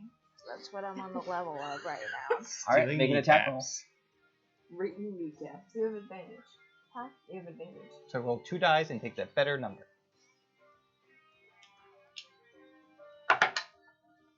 That's an 11 and a 1. You would take the 11. Thank God. 11 plus be plus 5. Yeah. All right, that'll hit. Who's your buddy? Yes, plus 5. Cool. All right, so roll me. You said a dagger. So roll me Yeah, 1d4 daggers. and then 2d6 for sneak attack, since another ally is within melee range. And then add 3 to whatever you roll. I have those. 13. 13 points of damage. Yes. All right, so first dagger straight in through the kneecap, and as you do, the knee just collapses and it starts to fall like towards you, like threatening to fall on top of you and push you off the stairs. So deftly you're able to kind of remove that dagger, and as it falls, kind of like bring it up across its neck as it falls past you. Blood kind of spraying all over the wall as its body just kind of like tumbles down the stairs onto the floor. It is dead. D-E-D dead. Hell. Dead. And you would be like at the top of the stairs if you do want to move. What happened? You would be at the top of the stairs if you do want to move. I just couldn't get you to stay at the top of the stairs, which is why you're there. That's okay. Yeah, if you would I like to move forgot from I where you can can. move! Yes. Is there anything else I can hit? No. Yeah, there's another knoll up there. Oh, buddy. How close can I get to it? 5, 10, sorry, 15, 20, 25. How much room do you have? 35. 30, 35. Almost ready to So you can get 5 feet away from it. I don't know if you have any uses or anything. What if I just slap it around with Mage Hand instead and stay down there? I'm gonna stay down there and slap it around with Mage Hand instead. You doesn't do any damage or anything, but it's now agitated. Damn. All right, ending your turn. You just poke You it don't in have the any eye. like damaging cantrips, right? No, Already used their yeah. action. Never mind. Yeah. That will end your turn. Moving on to next. T. That's the motherfucking T. Yeah, I'm gonna keep attacking the nightmare. So, that's one program. Okay, I thought it was a 1, but it's a 7. So 14. 14. That'll hit. It doesn't have a like I said. It's a big creature. It doesn't have a lot of AC. That one is a 1 though. Fuck. So 6 damage. 6 points of damage. You take. Fuck. You take. 3 points of fire damage in return. Should I put a D4 down for my Mage Hand? Yeah. You don't have to now. Okay. Okay. I am going to. It's starting to look quite rough. I'm gonna do flurry of blows. Flurry of bows. Go, give it to me. So I can throw them both at the same time, right? Yep, go for it. This one's cocked. 13 and 14. So I imagine both of them hit. Yes. first one. Great. 6 damage and 8 damage. So 14. No looking. No, Unless this you're is- listening. I could hear a very faint whistling. 14 damage. It is on death's door. This thing is looking like it's not long for this world. Nothing. You You need to stop doing take. that. Shut up. You take 5 points of fire damage from both attacks.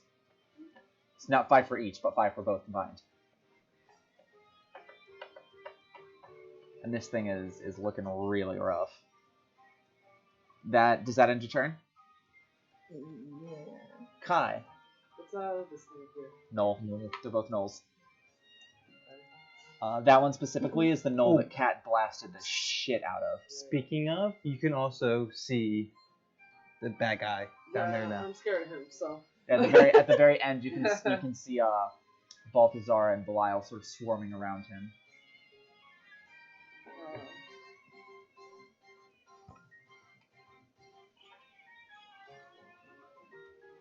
How far does my guiding bolt go? 60 feet. 50 feet. Alright, well. Where does 60 feet end? Like right around there. Alright, so I wouldn't even get to him anyway. You could move forward. Oh, yeah. Do I want to? I mean, you were just shoved out of the way by this wall, so you already kind of were moving. I'll move. I'm trying to figure out if I want to take out the nightmare or. Because I don't want to waste a spell on something that only has a few HP left, you know? Yeah. But I mean, if it gets its turn before Forget to any turn, you can kill me. yeah, I was gonna say Oh. it could just trample T to death Yeah. before So, okay, that's what I thought the smart thing would do. Yeah. Take it out. I'm just saying you can see more now. I'm going to. especially cast- because there's not a whole lot of people on that side of the wall with you. I just run up and stab them. Do whatever you want. I'm gonna cast Guiding Bolt on the nightmare. Alright, roll the hit. Hey! Natural 20. Roll And you me. never roll good, you say. Roll. So it'll be 46 doubled, but if you would like to, grab your 46 there. There you go. You have to roll all of those for damage. Oh no, I wasted this on the horse! Ah! It's alright, you get a hilarious how do you want to do this, though. As soon as you roll. Alright, so it currently has 1 hit point left, so see what you can do. I'm so upset! There was a reason why I mentioned the bad guy. You like I didn't think you'd get a nat 20 though. It's okay, it might happen again. Totally. I'm gonna cry tonight. Oh, that's okay. Holy shit. 2, 4, 6, 7, 13, 16, 20, 23. How do you want to do this? We're gonna find the horse head and someone's dead. Oh, I imagine that I'm not expecting it to be, that low, and also not expecting me to hit it as hard. So I give it everything I have, and I cast Guiding Bolt, and it hits it, and I guess it just explodes. And there's just horse parts everywhere, because I wasn't expecting to roll 23 damage. She's gonna kill That's two people. insane. It's what is it like? It's like a gold. Yeah, it's Energy? gold. The gold. Can you give me my dice back that you just stole, please? Damn. Cannot believe this That's is mine now. But yeah, as the energy releases from your hand, used to shooting a couple, but as you see this one, you kind of see T in trouble, and you're just like, all right, maybe if I can be cool in front of T and save her, this will be good. As you go to release it, just double the amount of bolts as normal, just all kind of fire out of your hand like a machine gun. The first one hits through the whole, hits the chest of the nightmare, blasting all the way through, killing it. And as the horse's eyes just extinguish in front of you, T, and it starts to fall, it doesn't matter. It gets shot up like fucking who am I thinking of? Justin Bieber in that one scene. Oh! No. In that No, one I scene. was thinking of not Thelma and Louise, the other one, the male female crime duo classic, Bonnie and Clyde. Like Bonnie and Clyde in front of their Ford. Bonnie and Clyde still? Yeah, just after That sounds like a bad Yeah. B film. as the eyes goes dark, just another one straight through the head, blowing it off. Another one straight through one of the legs, blowing it off. Another one through one of the back legs, blowing it off. Another one almost blowing the back part of its torso like completely apart. As all said and done, this thing is no longer pieces of horse. It is just a pile of smoking, smoldering ash laying there on the ground in front of you. As Kai just absolutely dismantles this thing. After I do that and I see what happens, I'm just standing there frozen with my hand outstretched, like, And freaking horse holy guts. fuck! You think horse guts have landed in your hand? What's T's reaction? Does she get... What is T's reaction to that happening? It's right in front of her, just. She hands you 2 gold in your open hand. Look back to Kai, and then look back to the battle that's still raging. All right, ending Kai's turn. That brings us to the Knolls. Do we maybe want to take a break before we go into the notes? Also, because our tech person's outside the door. Yeah, we can. All right, we'll take a quick break and come back and finish the battle. The battle seems to be winding down, so we should be able to get through it and then get just a little bit of dungeon exploration before we end here. So without any further ado, we'll take a quick 15-minute break and we'll see you in a little bit. Bye. Hello. Welcome back. Thank you for sticking with us through our break. We have our tech person back now, which is super duper exciting. Yeah, without any further ado, we should just get right into Is your sound on? I think so, by accident. It certainly is. I can hear the sound of my own voice, and my will to live is really quickly fading. I had it on because before we went to. I hate how I sound. Anyway, that doesn't matter. All right, we're gonna get right back into this so we can finish this battle up. Is that good with everybody? Yeah. Cool.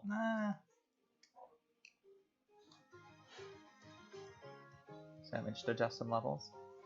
So after I exploded that horse, Yes. I'd like to use my movement to move up here. There. Sounds good. All right, you want your turn? Yep. That's All right. Next up are the Knolls. First Knoll there is going to take a shot at. That one. Yes. The closer one is going to try and fire at Gav has hit it. It's all me doing damage. So Kai kill it. The other one doesn't know anything about us. Seeing Kai do that, that one's gonna shoot at Kai. The other one is gonna shoot at it's gonna shoot at UT. We're all in this. Together. Awesome. All right. Against you, Kai, that is going to be 16 to hit. Ooh, that's too bad. That is 6 points of damage. But keep in mind you do have your shield, which is so it currently does up 2 for. damage. Yeah, so it kind of hits your shield, it shatters it, but you can see the arrow definitely physically slow down quite a bit by the time it gets through your shield. By the time it hits you, it sticks into you for a second, but only goes about maybe an inch and a half into you, before the arrow itself kind of like starts to weigh itself down and kind of fall down out of you, leaving a slight puncture wound, but nothing too serious. All right, other one is going to fire at T. I imagine it's not going to hit. No, that's a 7 to hit. No. So it fires. Stub your toe on it. You kind of like you definitely like see it coming as it aims towards you, and right as it's about to let go, you just kind of like take like a not even swift, just like a really obvious like step to the left, and it fires still where you were standing before. So after you step to the left, it fires, and it just kind of like goes right by and clanks onto the floor, and you just kind of like look at it. And just... I just imagine when I looked back at Kai to see that one hit him, I was kind of like. All right, that will. Oh no, and then there's the one over here, which is going to.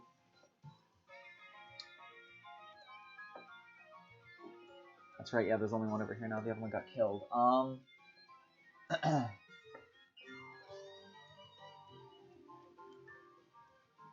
It's going to attempt to fire at Syl, using the mantra "Kill the healer first." That is going to be a 12 to hit versus armor class. That's a hit.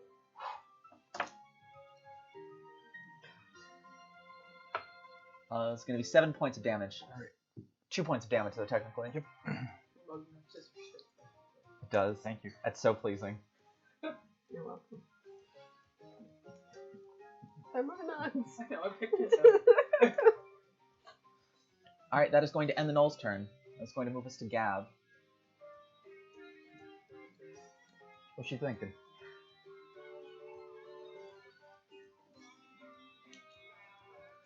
What is she thinking indeed?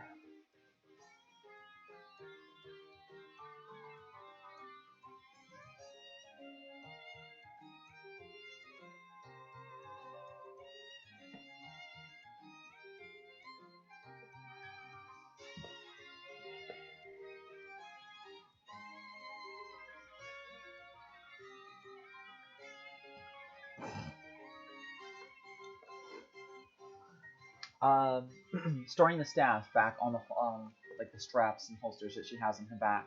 She's going to store that and take out her arcane focus as the cards begin to swirl around it. She is going to move this way 20 feet, 25 feet.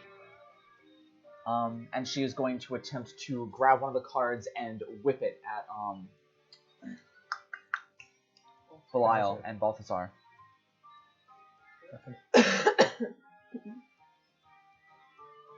So this is +6. Natural 1, she misses. She kind of throws it and she kind of like aims for Belial, but Belial is able to kind of just shrink inside of Balthazar as it hits the wall and is able to like kind of pop back out. Afterwards, she kind of like gives a kind of like a curse to herself before. She had for a bonus action.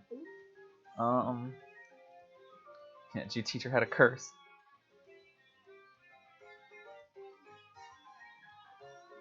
Power fuck.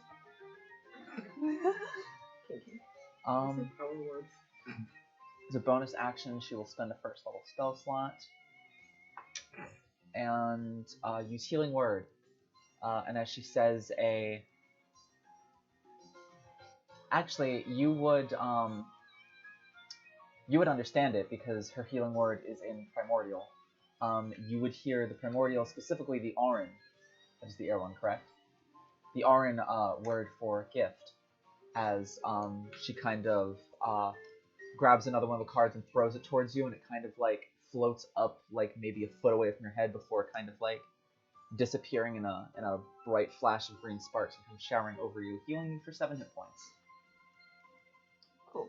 She kind of like gives a turn back to you as she does it, but then as soon as it happens, kind of like you can see like a little bit of red in her cheeks as she just sort of turns away, focusing again on Belial and Balthazar. That will end her turn. It's going to bring us to Cat. Cat's going to move forward 15 feet.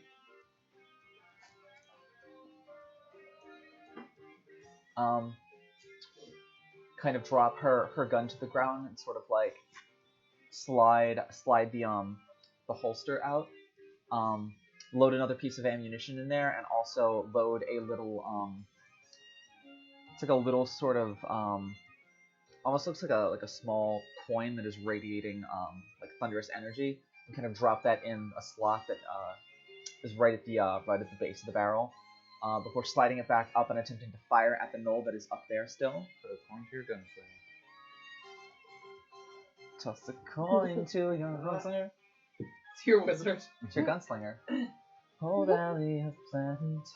I fucking love that song so much. So good. Ooh, Lore Olympus just updated. Really? Yes. Yep.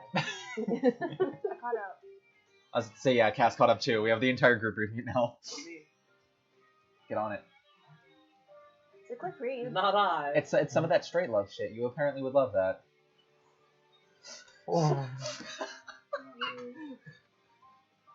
That's where we go and break again? Speaking of, that is going to be an 18 to hit, which will absolutely hit against the knoll. I am tangled.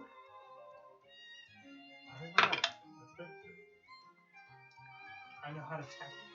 Oh, look at him doing stuff. Well, See, sorry, I was you're gonna say over here. we've missed this. What happened? Derek fixed something. Yay! Take him home. That's great. Alright, so she does half its health and damage, dealing 14 points of damage as she kind of blasted it, sort of like stumbling to the side a bit, blood starting to pour out of its like hip and rib area. At the knoll. Yeah, at the knoll. That is going to end her turn. Next up is going to be Fendian.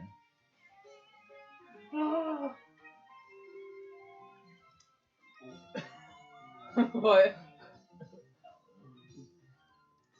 I mean, if anything, he might start freaking out at the wall at this point.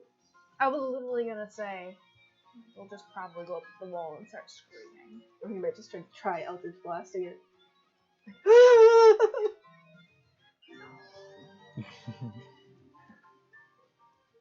Is that what he calls it? Actually, you know what? No, he's going to make seeing only the knoll up there and nothing else is going to be like, oh, well, nothing needs doing. He's going to turn around and go towards the entrance. Make a general intelligence check for Fen. I'm going to add 3 to this.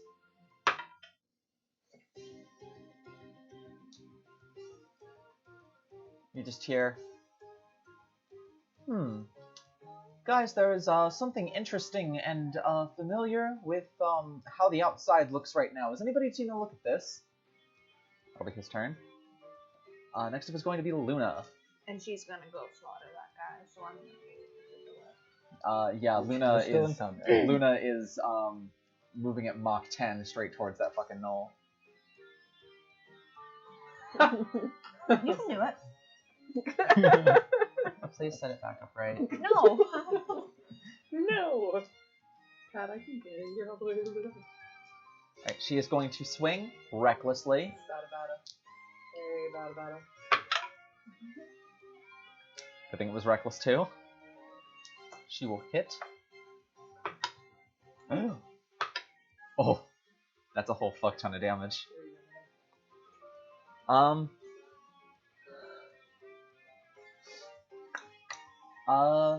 Alright, so between Syl, 2 NPCs there, and I would say Arwen can hear this as well.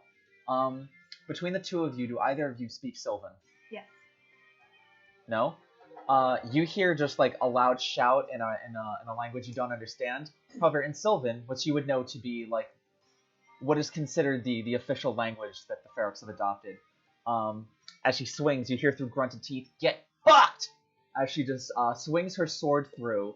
And you, Aqua, Cat, Rare, and then the 3 of you over here, all see like the knoll kind of like shrink back into the corner for a second, before the loud shout happens, and you just hear, preceded by the top half of the knoll being flung over the side of the balcony and just landing on the floor, maybe 10 feet away from. Oh, we landed feet up.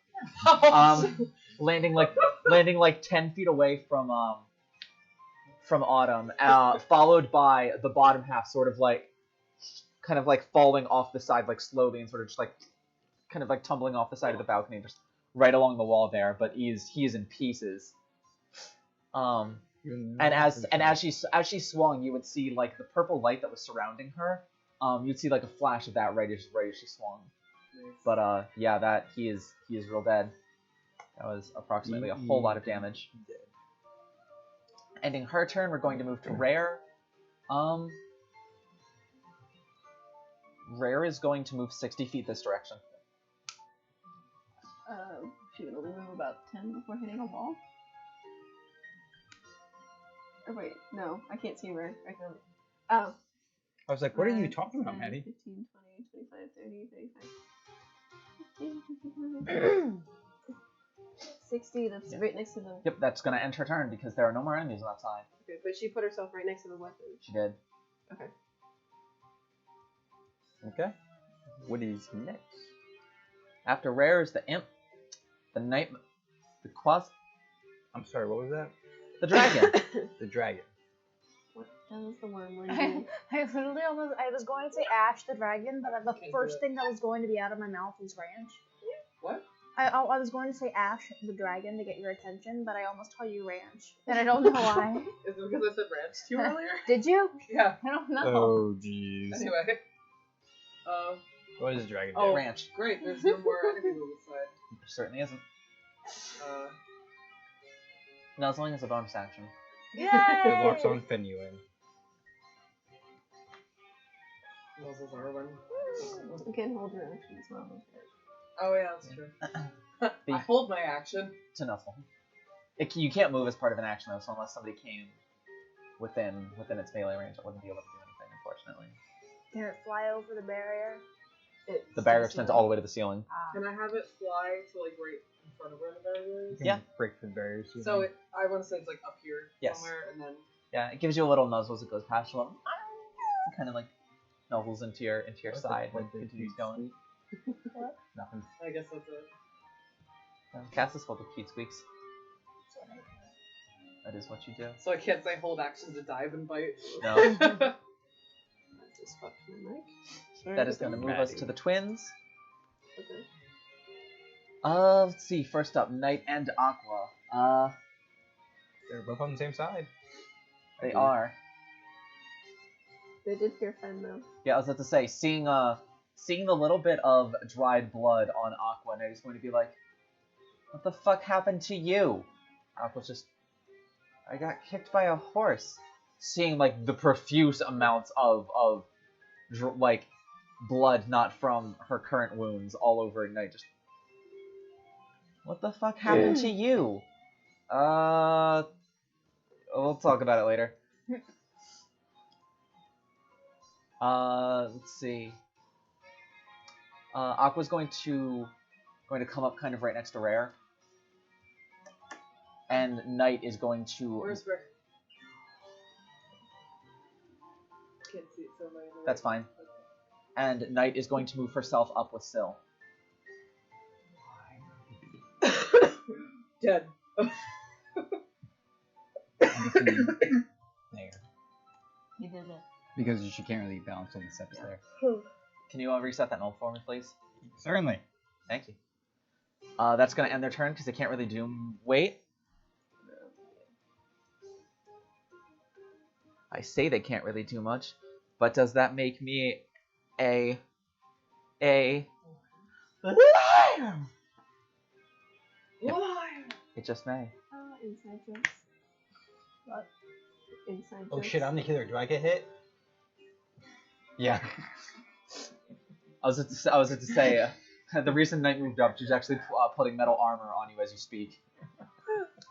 Why are you putting this chainmail on me?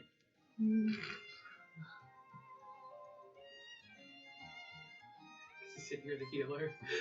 I mean, who has cast healing spells this fight? Your cuff matches your shirt. It does.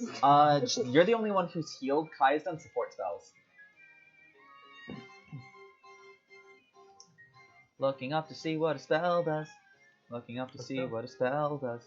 Looking up to see what the spell does. Because I do not know. Is it power word kill? It is power word kill. How did you know? Because I know you. We already agreed. That's power word buff. Okay. Why are you worried? Oh, Cat's gonna be disappointed. Stop! Where she is,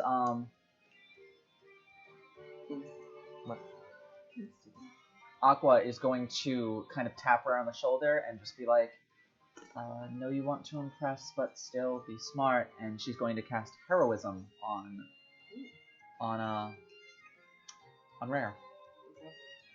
Heroism, she is immune to being frightened, and she gains temporary hit points equal to Aqua's spellcasting modifier at the start of every one of her turns. That's cool. She gets 3. 3. Temporary hit points. That will end their turn for sure. Next up is Autumn and Rax.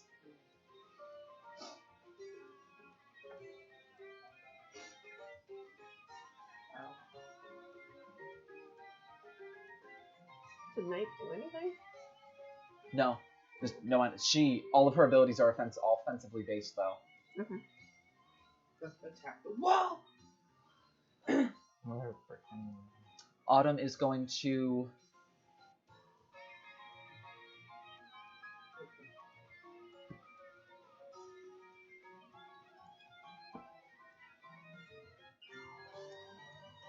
Autumn is going to, if you can hand me her, she's going to come up here. Autumn.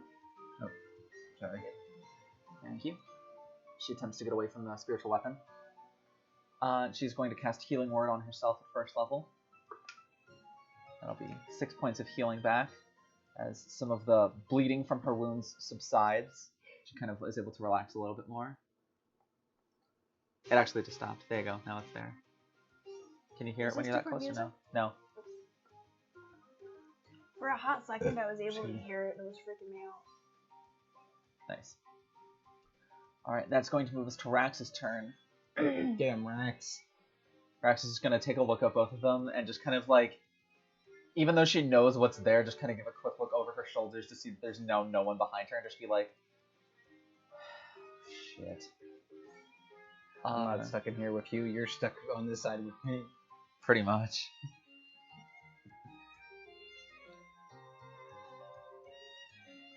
Let's see actually what Shame, I want to see Rax act all badass.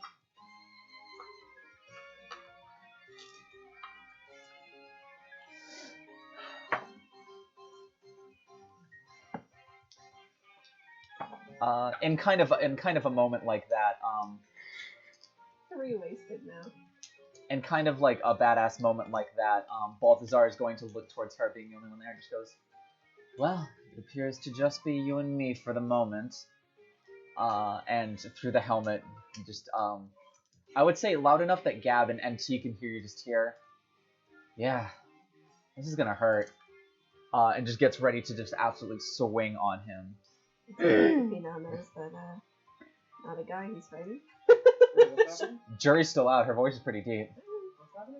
Wow. Rax is swinging on him, but he referred to Rax as a guy in the first round because she wears like full plate mail and then a helmet that disguises her, covers her face. Oh. And it's like she binds when she wears the armor, so it is just like a flat chest piece. It's not like chainmail bikini. She'll hit. Fun stuff.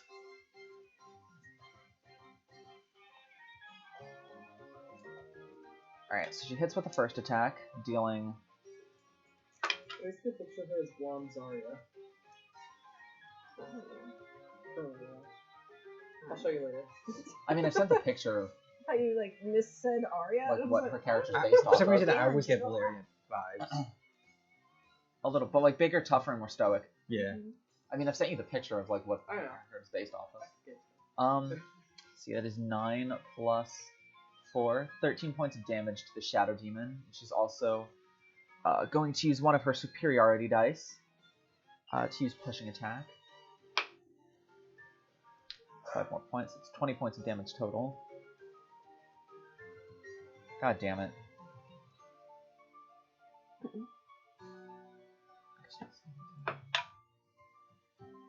That actually fails. So she's able to use pushing attack, so she does 5 extra points of damage, and as she goes to, she like brings the sword back, and they both kind of get ready for it, but then she just leads with the shield instead, and just sort of strikes right in the chest, hard enough that it actually lifts Balthazar off, like maybe 6 or 7 inches off of the ground as he is thrown back straight into the wall, and just kind of like hits and bounces like back to his feet, and kind of like some blood starting to Wait, this wall or that? that wall.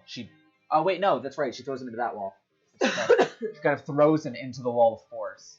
Where is she? This, the one. She's literally in combat with him. I didn't recognize that. She's then going to use her action surge to swing again. That's a natural 20. Hey. Fighters, man. 15, 16, 20 more points of damage as soon as he lands. She just swings through the Shadow Demon, kind of like popping in front. She just sort of cuts right across its chest. It kind of gives like a very pained like, ugh, as it cuts through. It kind of like shrinks back behind him, but it's now kind of, the shadows are starting to sag. A little bit of the dark energy is starting to leak out of this creature as it is starting to look a little rough. Evil water balloon. That is going to end her turn though, which is going to bring it to his turn. Yeah. Remember, Balthazar gets a minus D4. That's correct. Belial snaps the energy. Oh boy. I just imagine like Tisa like starting to see like allies like there they are. Ah! Again? Changes every turn. You can take those two off. Those two off.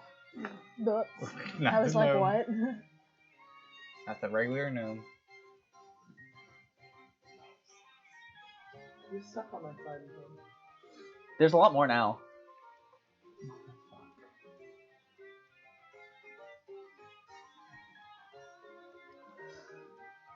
Looking back towards its spiritual weapon, he's just going to kind of instruct it like, kill one of them. It'll swing towards Rare. Oogly. 6, 9, plus 3. 12 points of damage to Rare. Minus 3. 9 points of damage to Rare.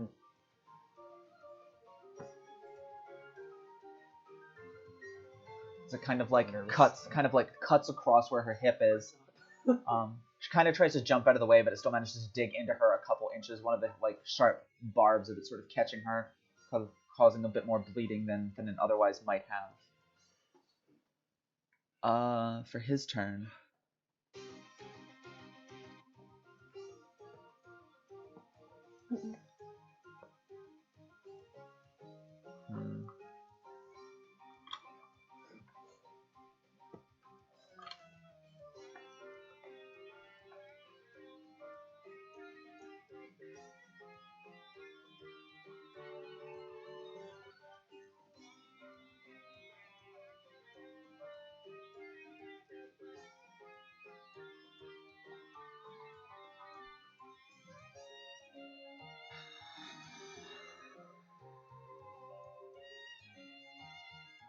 He is going to cast Inflict Wounds at a 2nd level against Rax. Who? Lyle or Balthazar? Balthazar. Okay. While not cast any spells. He does have -4. So that is correct.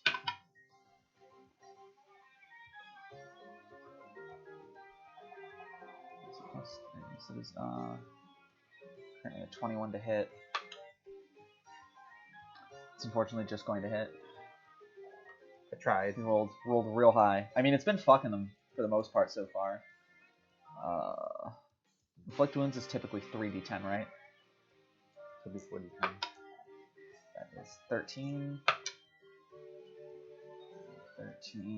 15, 25 points of damage to Rax. As it just kind of like gathers the energy in his hand and throws it up into her like chest plate. As soon as it hits, it just explodes all over her body.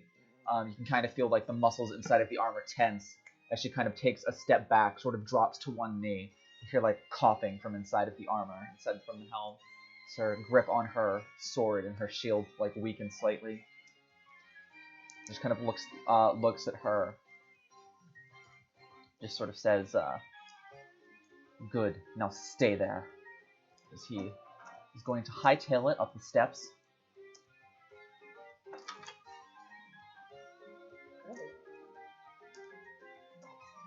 25. 30.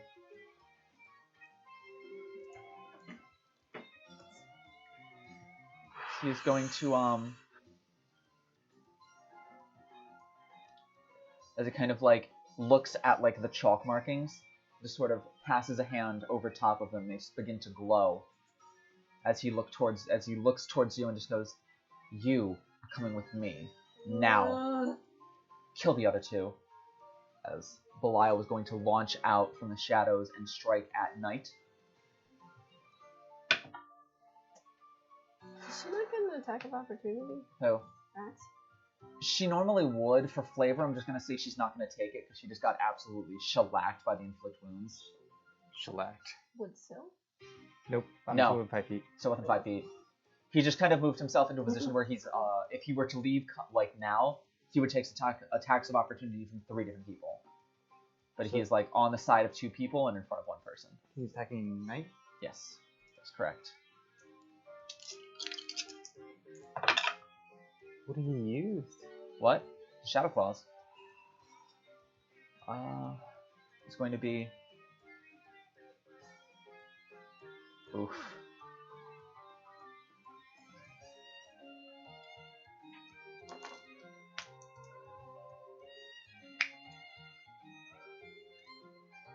dealing 18 points of damage to her.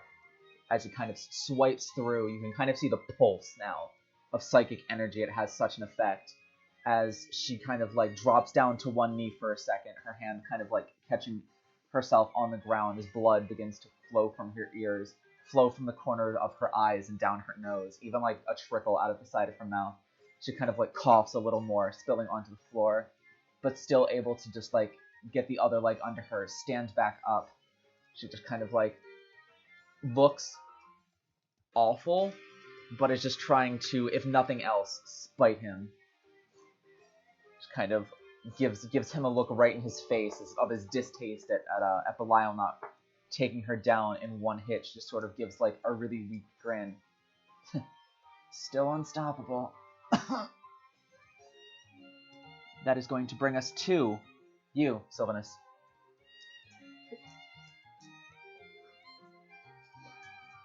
Appreciate the three emblem or the three houses line there.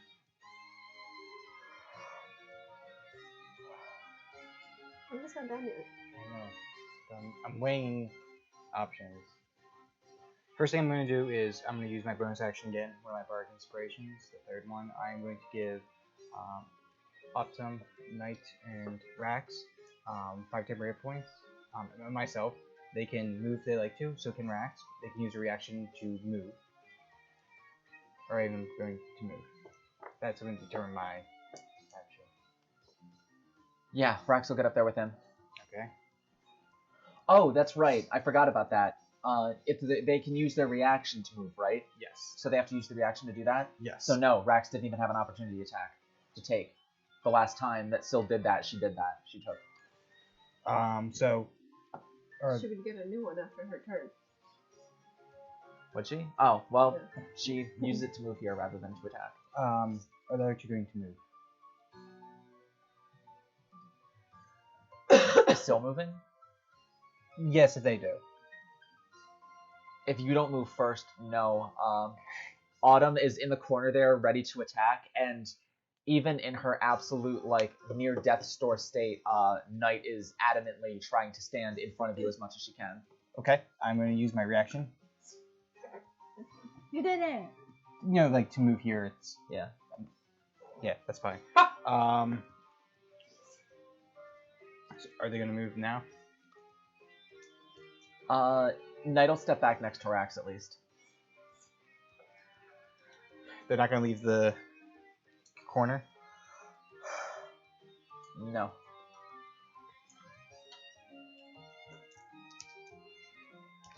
That's what you're doing. He's just gonna start running. Level 2 cure wounds on Rax. On Rax. Roll it. Oh boy. That'll be 20 hit points back. Woo! She is close to full. As you just kind of hear in front of you just... Thanks. And I'm going to move out here. Trying to bring him out towards me. Alright, is that end your turn? Well, the wall's gonna move.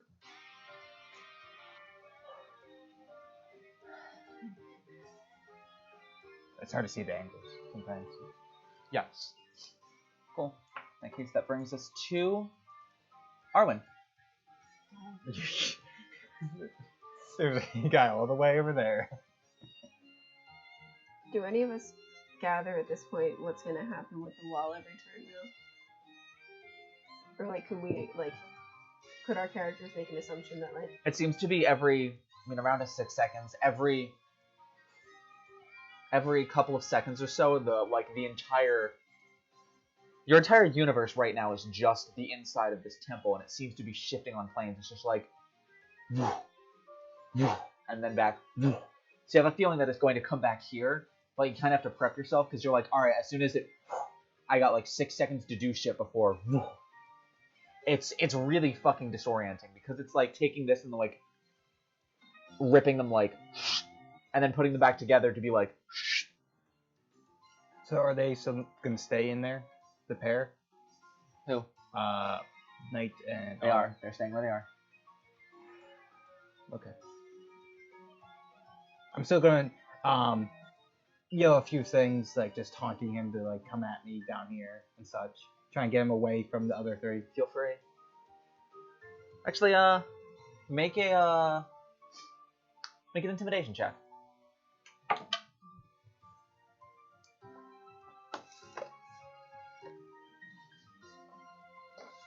22. 22. Your goal isn't really to intimidate. Your goal is to just like taunt him into doing that. Yeah. So Like ignore the rest. you draw his attention. You're just like, oh, don't you worry, we will be down for you.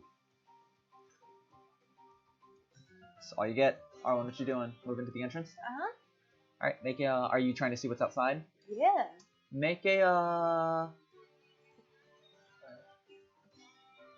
Make either a perception check if you want to just see what it is, or an intelligence check if you like to determine what it means. I'll let you make that call.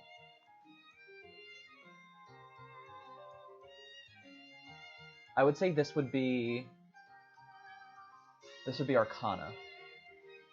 So either a perception check to see like what it is, or an Arcana check to determine what it means. I'll go for Arcana. I am proficient in it. Go for it. Roll me an Arcana check. Yes, you are. 23. 23. Wow. All right. So you look out, and upon hearing Kai's description of it earlier, and then what Fen said, you see like a gray, almost a gray sand shoreline extending out from the front door, maybe 35 or 40 feet, before maybe 10 feet of rocks extending downwards on a like a. Hey, I'm glad you know where we are. On a diagonal incline. Slope, yes. And then you also hear the sound of crashing waves, which intrigues you. You smell, and it's not salt water. It smells clean, like fresh water, but it's like almost like a clean, like linen kind of smell. It's odd, maybe a little bit of lilac almost. The water itself is a luminescent, almost silvery gray. You've read about this once before, actually. You know that outside of the worlds of the material plane, the Shadowfell, the Feywild, which comprise the center of the universe, outside of that are the elemental planes, where you know Ganassi and the like come from. And outside of that, there are 16 outer planes, as they're called, which are the 16 different planes that all represent a different alignment where the gods live. They're thought of to be like islands, and separating all of these islands and filling the vast amount of space here in this astral plane is the astral sea. You kind of put two and two together and realize, oh shit, I think we're in the astral plane, and I think that's the astral sea. The astral sea is known for being filled with a lot of strange and terrifying things. Not good. Like what? Not good. Not good. Oh, I thought you said like something. So, that is your turn. But you were able to glean quite a lot of information of where you are. It normally requires some high-level spellcasting to get here, so you brought here on a whim. You also can actually, I would say with a 22, or 23 rather, you're actually able to look off in the distance, and on the very faint horizon are mountaintops. The very peaks of mountaintops. You can't even see the base of them, you can't even see the massive land they're sitting on, but it's mountaintops. And over top of them, since you guys did leave in midday, is a bright orange-yellow star. The sun.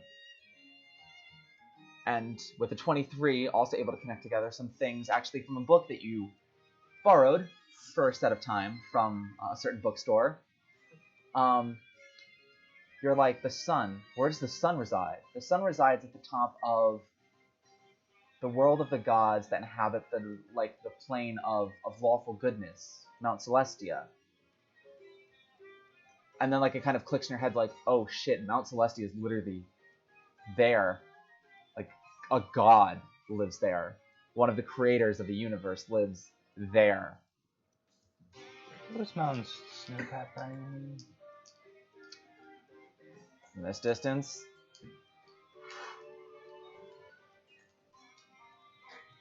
That said, nah, not from this distance. You can't tell. You're also blocked by a wall. Wow. All First right, time that I've been ends your blocked by a turn, wall. but you are able to pick up more information than I thought anyone would get about where you are. Congrats. T, it's your turn.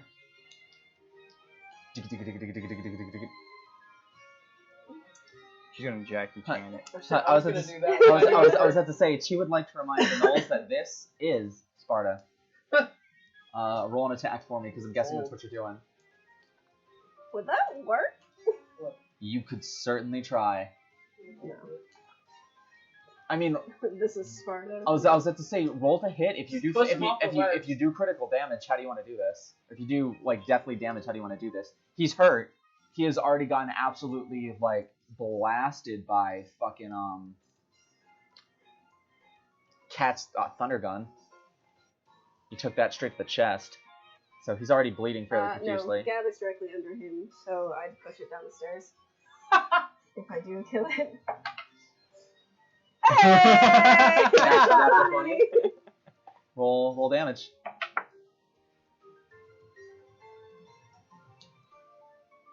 $11 damage.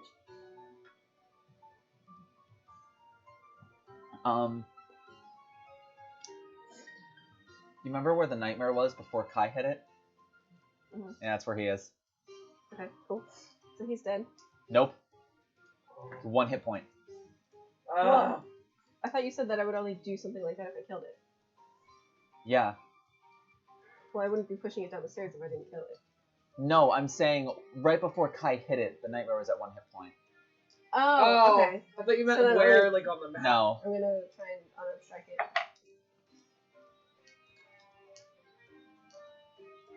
It's over 20. Yeah, that hits. Don't roll damage. Yeah. Just 1 hit point. So yeah, you're able to, like, this is Sparta, just kick it straight in the chest down the stairs. It doesn't touch any of the first flight of stairs there. It goes down. That's about, each flight of stairs is about 10 feet down, so it flies 10 feet down before just kind of like with a smack, the back of its head skull like breaking on the stone as it hits it, just lands and is dead there against the stone. And I'm just gonna turn and ready myself to dash on the other side of this fucking barrier when it moves. That was right. No. All Just right, imagine that I'm ends just, your like, turn. Getting ready. That brings us to Kai. I want to run up here. How's God looking? Is she hurt? Untouched. The only one that would be hurt over here would be myself or Armin if Armin could take. Like 2. Everyone's pretty good Yeah, on this already- side. Yeah, I haven't been hit. How hurt are you?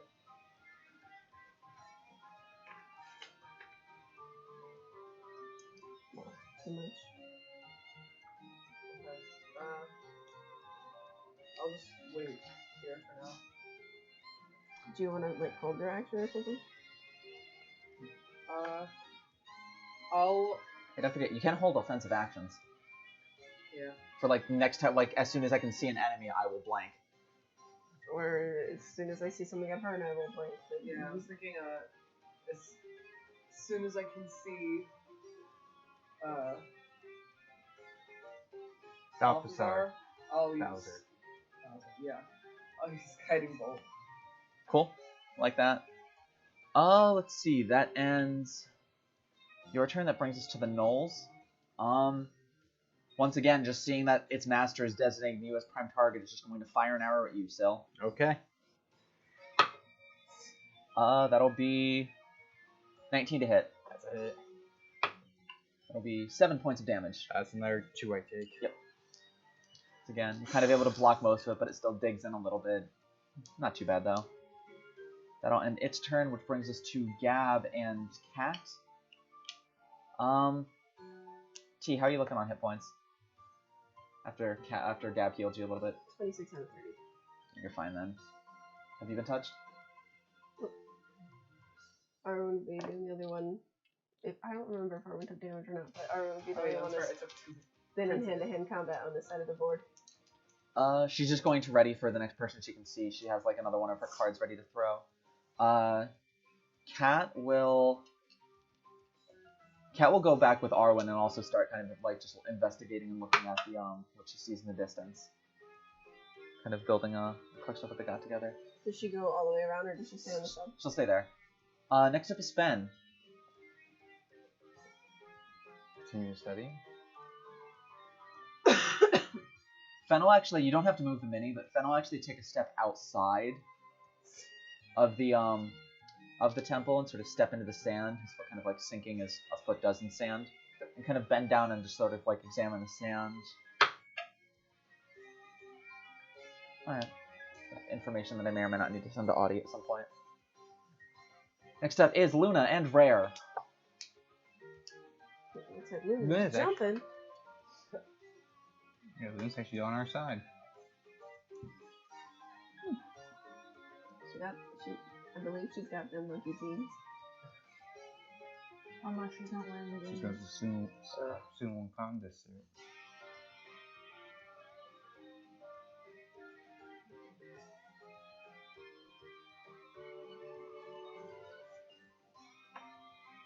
Everyone's just sitting quietly looking at each other. Alright, so Bing, this will give her a slight bonus. Bada bing, She bada had to boom. jump down, but that'll do it.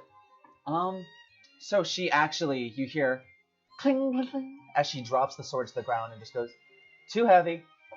Just sort of throws herself over the side there. She will tie enough on her acrobatic. She takes no damage. She drops 20 feet down onto the floor there. Okay. But she's going the same time as Rare, so just looks over towards Rare. And just kind of like looks up at the knoll and then looks back to Rare and just goes, "You get him, I got them." Or kind of gives her a nod. So without her sword, she's going to just run full force at Balthazar and Belial. 25, 30. Dashing? She has 40 feet of movement. Oh. 35, 40. These are 10 feet wide apiece, though, right? Yes. Yeah, so she could fit. It'll just be in one of the middle ones. So she want to be in front of Knight, or in front of, or next to Knight, or next to Rax. She'll be next to Knight. I'll just have her lean there. Alright. As she is running by you, she kind of like clicks her wrists together, and she already has like the violet energy gathering around her, but kind of the same color as her hair, kind of, and like a goldish, yellowish kind of light. Energy begins to coalesce around her hands and sort of almost form like kind of extend out this way like an inch or two and extend out this way like 2 or 3 inches, kind of like giving her almost like a glowing energy around her fists. And she's just gonna start throwing punches using her special Feroximia ability. It'll be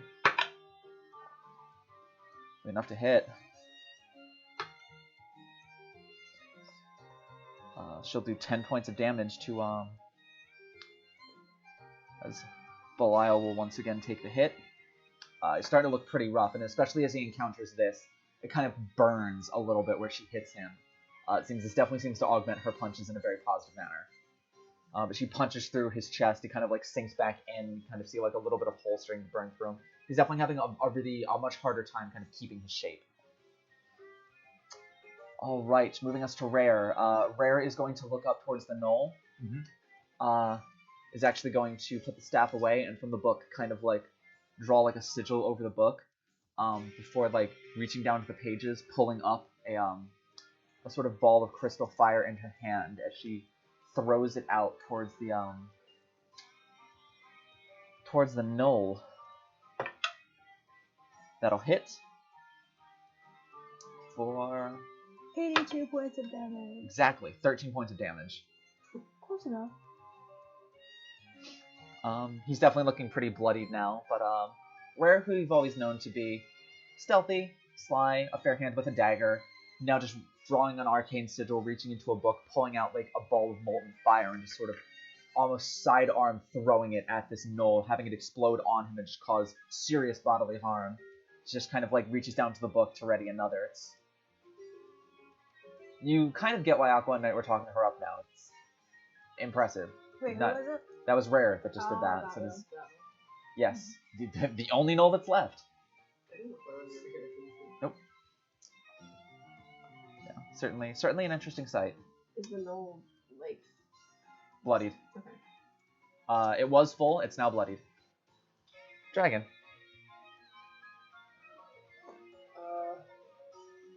I guess just still flying like 15, 20 feet in the air. Yep. All right. Next up are going to be the twins. They also have their 5 temporary hit. Well, the one knight has 5 temporary hit points. Correct. Yeah.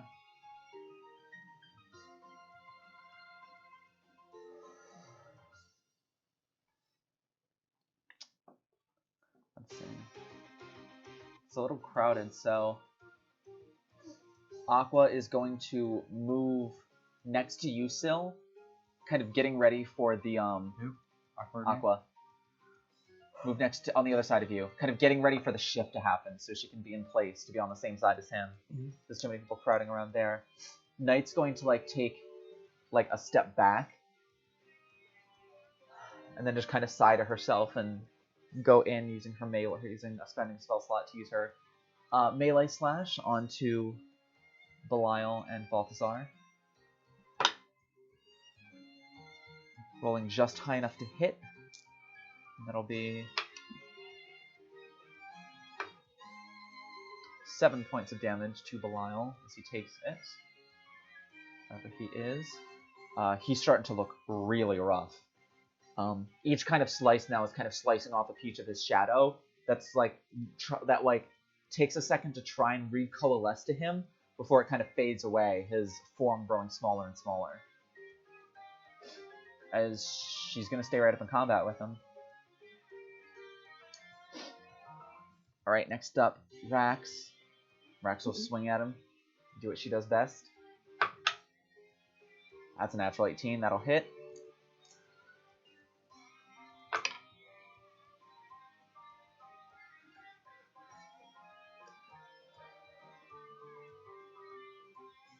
Alright, so Rax swings through as he jumps in front and kind of almost separates him in half. As his bottom half that was kind of didn't have a form fades into nothingness. The shadow kind of swirls back around to Balthazar before returning to the ground, as a shadow would. You can see the galaxy energy beginning to grow in its hand again as it prepares for its turn. But as it shrinks back down, you can see the claws that it was slicing with dissipate. So it can no longer use that ability. It is now considered defeated.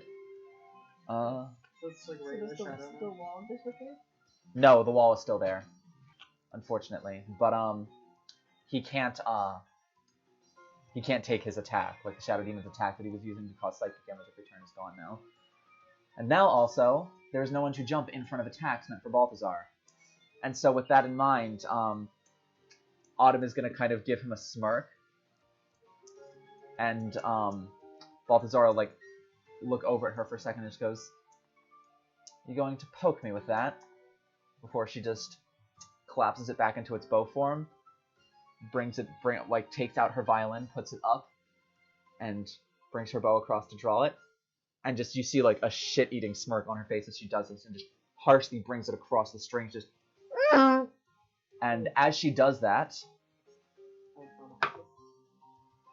she hits.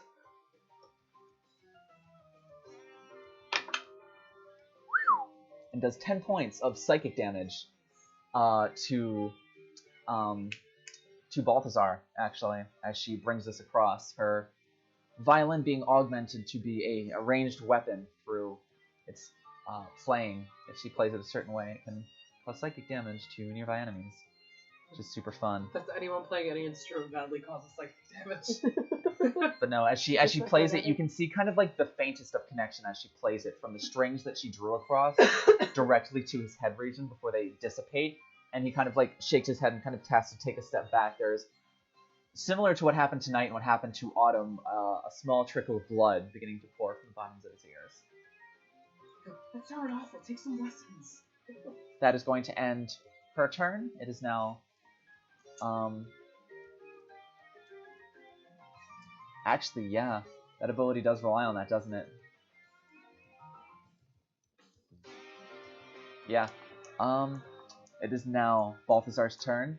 The shadow goes to crush the galaxy energy, and it crushes, but as it sort of like goes to spread about the room again, it kind of stops halfway and just sort of fails and dissipates.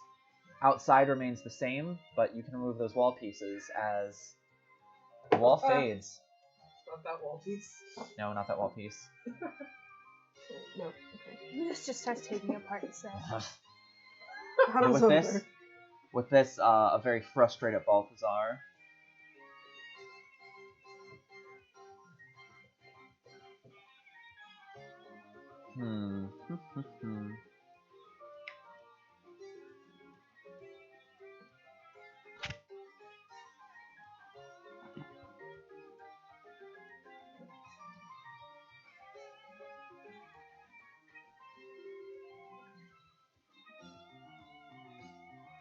Is going to order the spiritual weapon to attack Rare once more.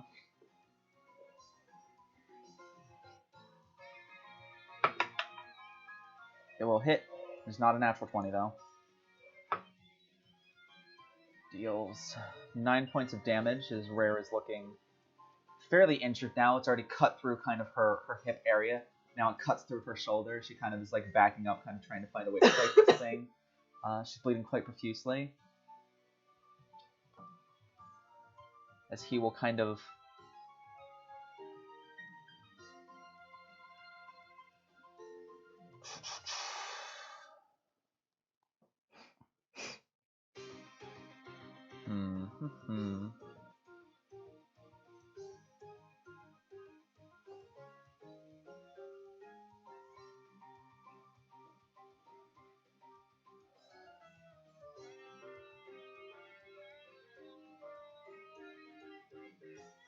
He's going to make a dagger attack at Autumn.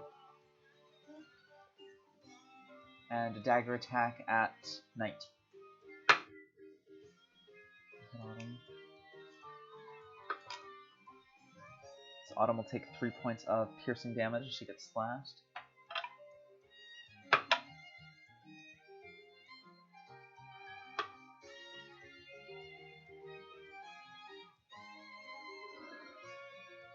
As he takes the dagger and sort of is able to duck.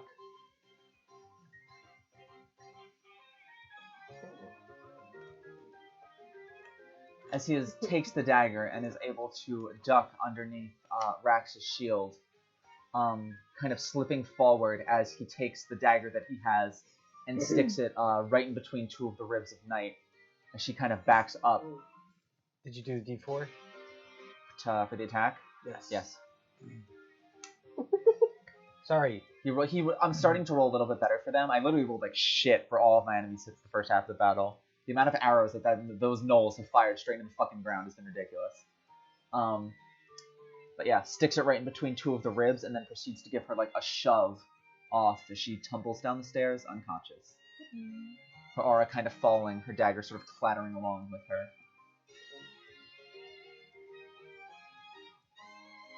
Is she down? Yes. Unconscious? Oh, right. Man, you guys are not great listeners. Tired. It's after 10. Not great listeners. Okay. Last week, What's next? Rare's face. Stop that. That was all of them. What? Just move on. Oh. I was not part of that. Alright, so with her having fallen, he will kind of reach down to the sigils that are on the floor, kind of thrust his hand towards them again as the stones begin shifting. They're starting to move, they're not quite fully extended yet, but it's starting to cause the stones to move in a certain way. But that will end his turn. I had as soon as that wall went down, didn't I have my held action? Oh yeah, go for it. Sweet. What was Gab? No. No. What? Isn't Yeah, Gab Gab hold is action? Yeah, and Gab would heal Night. Did Gab hold her action for that? Yep. She held her action to do healing stuff. You said she readied a card, a green card. Oh no, she readied another card to attack. Oh. That's right. I forgot that she did that, but no, because she missed him the first time. she was readying to hit with it. Because Whoa, she okay. couldn't know that anyone over there needed healing. She couldn't see them. Plus what? Good question. She'll hit that time though. 19 to hit. That'll hit. Only 46. Gab will hit this time. She flings out one of her cards glowing red, and it just sort of strikes him in the shoulder. Rip. So the green is healing, right? Green is healing. You said she readied a green card. And I have written down that she was healing. Oops. I swear I did not, but that's fine. It's gonna be 8 points of damage with Dragon Bolt. 4 twos. No. No. 3, 2, 2, 1. Gab will also do 5 points of damage as she flings a card at glowing bright red as you sort of strike him in one shoulder with the guiding bolts. The card striking the other one, blood beginning to pour out his robes down the front. He's beginning to kind of like try to hurry up the sigils to do their work faster. He's looking real rough. Still, it's your turn. What you gonna do? Lunavax and Autumn aren't bloody, right? Fanning attack only works on. Autumn is bloodied. Rax is not bloodied because she just got cure wounds. So I can. Rare is bloodied. So I can use a superiority die for damage. Correct. All right, I'm going to shoot an arrow. I'm going to use a charge as well and superiority die. Because your superiority dies are parry and what is the other one? Fanning attack. Yes, that is correct. So you say your activation word as the heart becomes a bow in your hand.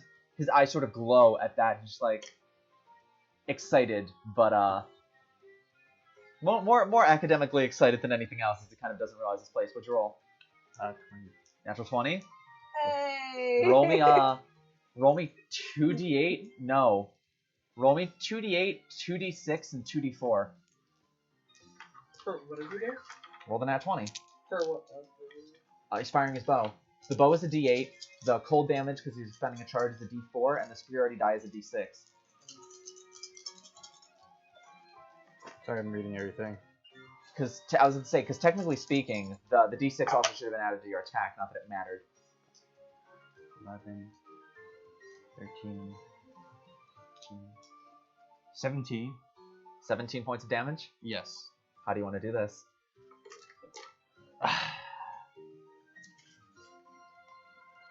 I guess because, like, you know, he shouted for him to come get him, and I think Sil was snarled, like, I guess I'll do it myself, as he would just, like, take out a arrow as it's already turning cold, and then for flavor fire more than one, but it'd be like fire one, quickly fire second, fire third.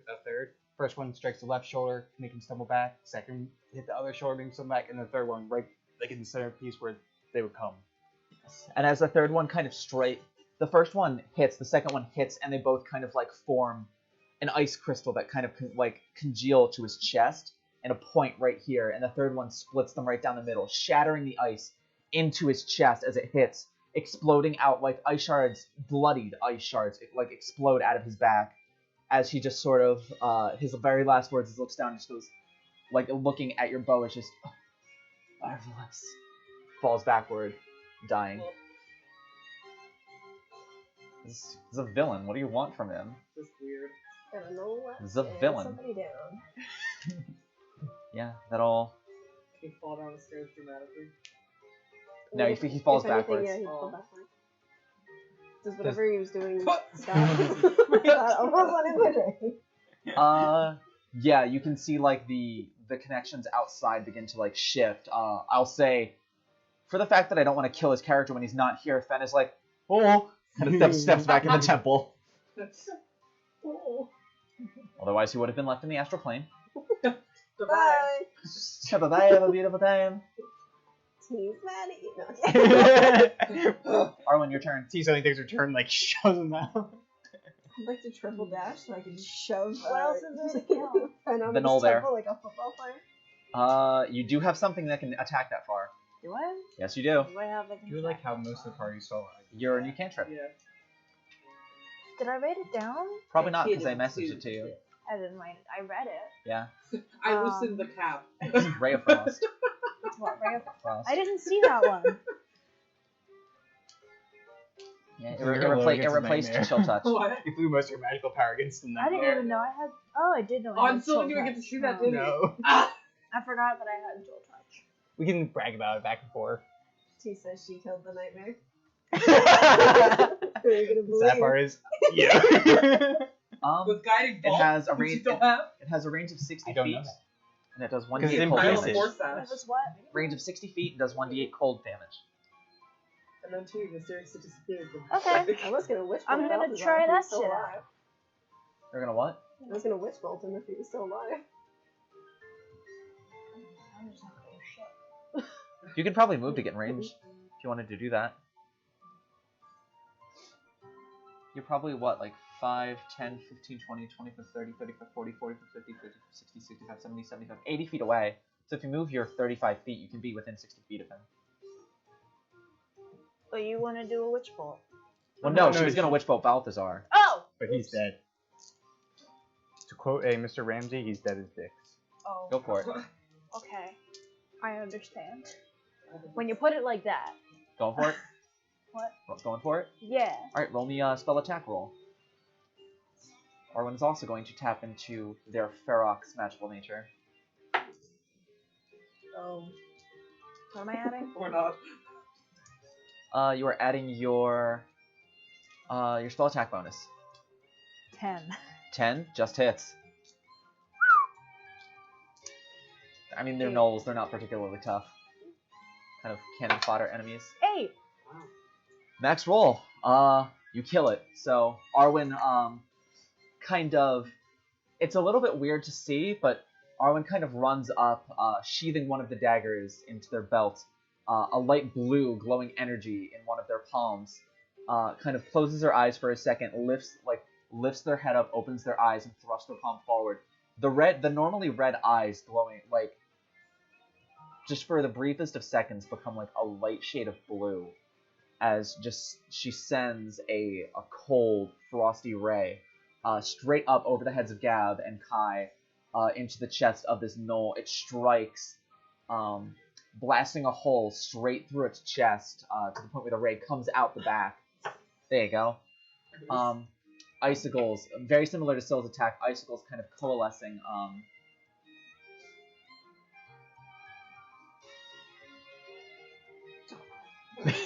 Icicles coalescing where the bolt went through as it just sort of reaches up for a second before dropping what it's holding down dead.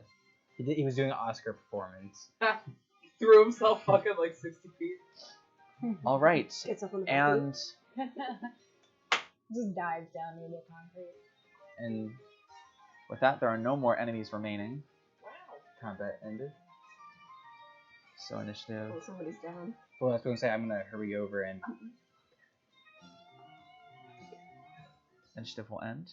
because I like to run over because I'm like 5 feet away. I want to run through. I thought initiative does it when people are down. I am calling it over just because there are so many people who are capable of healing this person in the vicinity. I'm not going to sit here and be like, 6 seconds go by, 6 seconds go by, 6 seconds go by, are they dead? Like, you guys are going... It would take 18 seconds for her to bleed out if she failed. Actually, no, it would take 12 seconds for her to bleed out if she nat 1'd both rolls. So, like, that's not going to happen. So, still, if you are intent on doing this, then he's closer to you than you. That'd be 8. You're doing Cure Wounds, right? Oh, I mean, we can technically both heal her. So you kind of crouch down next to her, kind of using your healing magic. She kind of comes to either in your arms or laying on the ground next to you, kind of looking up at you as her eyes kind of flutter open. That fucking hurt. She kind of like pulls the dagger out of her chest, kind of like as she does it, dropping it onto the ground. Mission successful. Glad you're safe. I know. She kind of like leans up to sit. Maybe don't go in by yourself next time. Someone had to do something. Yeah, well, have you ever heard of the the buddy system? Well, they do that. I run down the stairs, go to Gab, and be like, please. Hug? And I actually say please. The bag. She say please. She gives you a hug. I just like the bag. Oh, sorry. Bright red face just hands you back the bag. I immediately open it, make sure Melsh is everything, okay. Yeah, everything is in there. Oh. It's fine. I'll touch Syl's shoulder because you're still kneeling down next to who is it? Night. Right. Mhm. I'll touch your shoulder, looking down at you. May I? And I They're will... praying over a dead body. Oh my god. I'll cast. Hold on.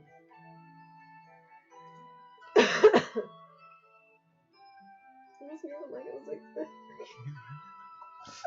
Can I cast She's a bean. Cure Where Wounds were at- you? Arwen. Cure All Wounds the at time. level 2. Go for it. So what's that? I just 2d8? imagine 2d8 I hear, plus like, whatever your wisdom Arwen, like, modifier is. screaming under their breath Yes. from like 10 feet So away. that'll be, what is your wisdom? 18? 20? I'm just happy I did that bow shot. in So the view of 2d8 plus what? everyone. I need another. I'm really just Here gonna you go. try and kick the knoll off the balcony, step. So I'll lean down and touch Knight's chest. Not like that! Don't be weird. Wow. So it's gonna be 7. Yeah, I'm getting to second Plus base 4. with the racks. It's really lucky. So 11 I points. mean, you know, I heard Yeah, that. at this point What? she's I mean, looking you know, I she's heard looking that. better. She's It still was like oh. still like a little like out of it because you Oh, know. I forgot. You're right. Does her Damn. dagger Oh, wound well. heal though? No. Yeah. She kind of like sits up a little bit and just thanks. Just sort of stands all the way up.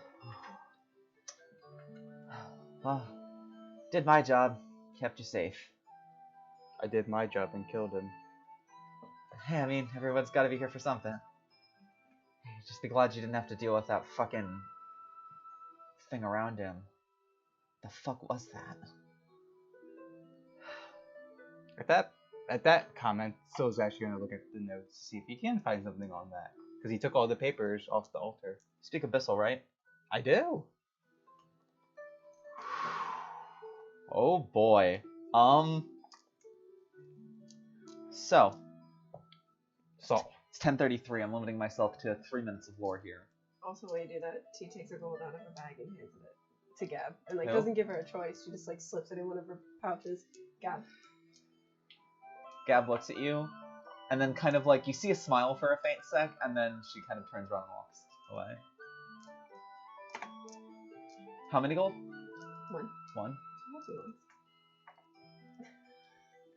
one. I love this. Just good to know. Good to know. At first, I hated it, but now I love it. So you're looking through the notes that you stuffed into your bag, and they Yes. mention, oh, boy. Here we go. Also enjoy the non-combat music now.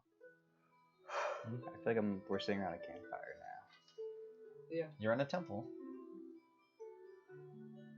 Is it? So calm, looks around at all the dead bodies. So, Sorry. Um, I wanted to hear it. you're able to just kind of like, it's very much chicken scratch style notes. Some of mine. But you can make out like Instruments of Fate, 23 in total, Divine, predates Cataclysm, predates Gods,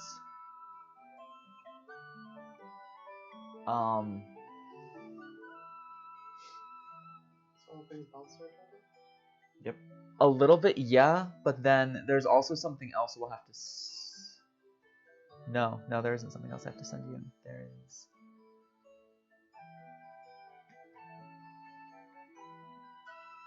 Where is this?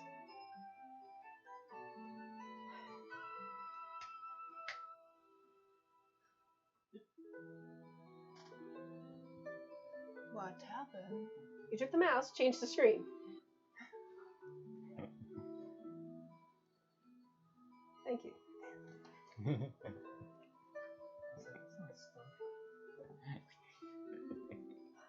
And the tech guy takes the mouse because he's going to be paying attention and then doesn't pay attention.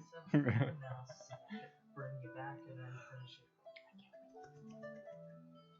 So, Liz, Yes. all these notes I find, Yes. what kind of notes? I am looking up all of my motherfucking. Would you rather I go like this, like Skaz? I reckon that will work fine. Yeah, but that won't. What's wrong with my voice? A lot. I mean, out of all of Sorry, us, I'm the only attempting one to that lived find on all the of this farm. lore.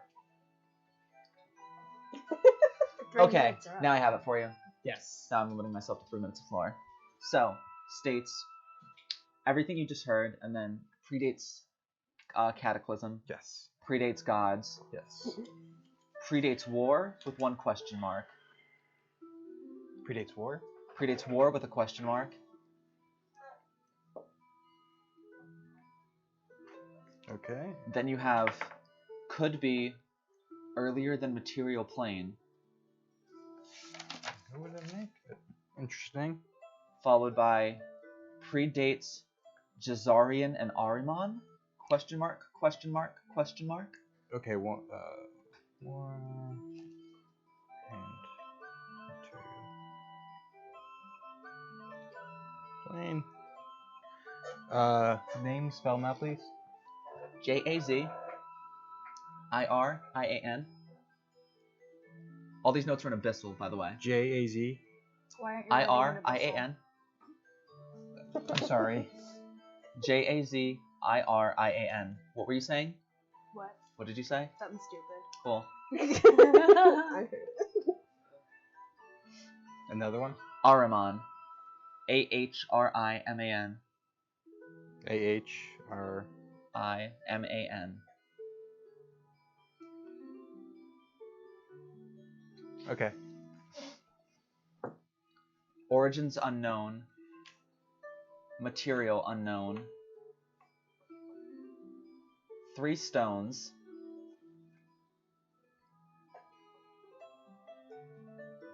And then definitively underlined as like bullet points, just dawn, underlined, dusk, underlined, twilight, underlined.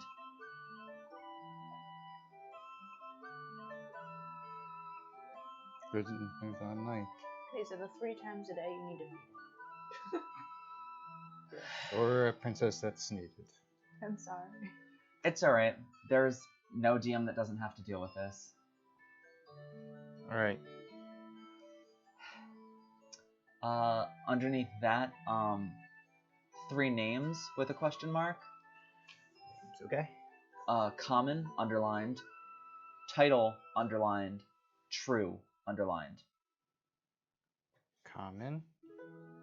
Names? This is names. Common, title, and true, all underlined. After names, question mark. Oh. Common name, the title, I can and hear this true name. music, and I don't know why. Question. Yes, Since I know a little bit about spellcasting, yes. do I think that true could have something to do like how mages or wizards may have like true names? Make an Arcana check with disadvantage.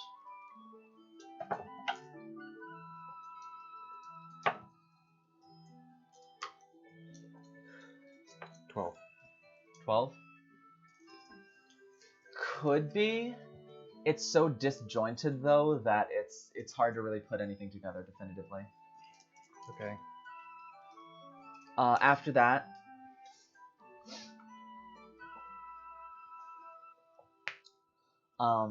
there would be a almost like a listing of it would just be like, say, instruments, and then underneath listing what you could perceive to be instruments of fate that are known about based on the sheet. I will spell all of these for you afterwards, so we don't have to take up too much time. Oh, But oh boy. it would say Great Axe dash Bonobert, Staff, the dash next to it, Gamla Gudin, Okay.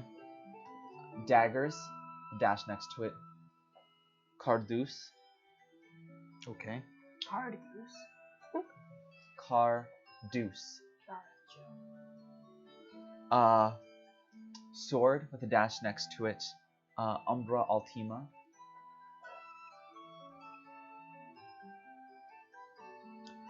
And then like in bold letters, without any like identifying information, just the Scourge of the Betrayed.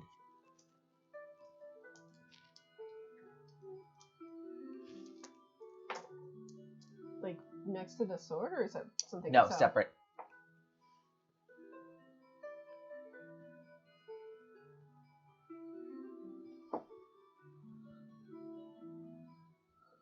Underneath.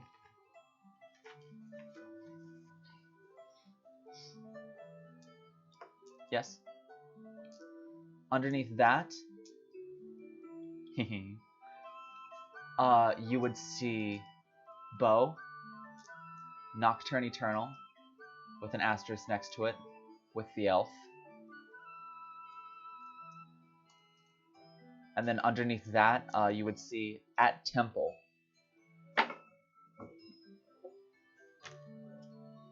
Wait. Yes? With the elf at the temple. No. Underneath that. Oh. Separate entry. Okay. How old is these notes? Pretty fresh. He was like doodling when you were talking to him. He was. He was writing when you were first coming in. But underneath is a separate entry. At the temple. Sword.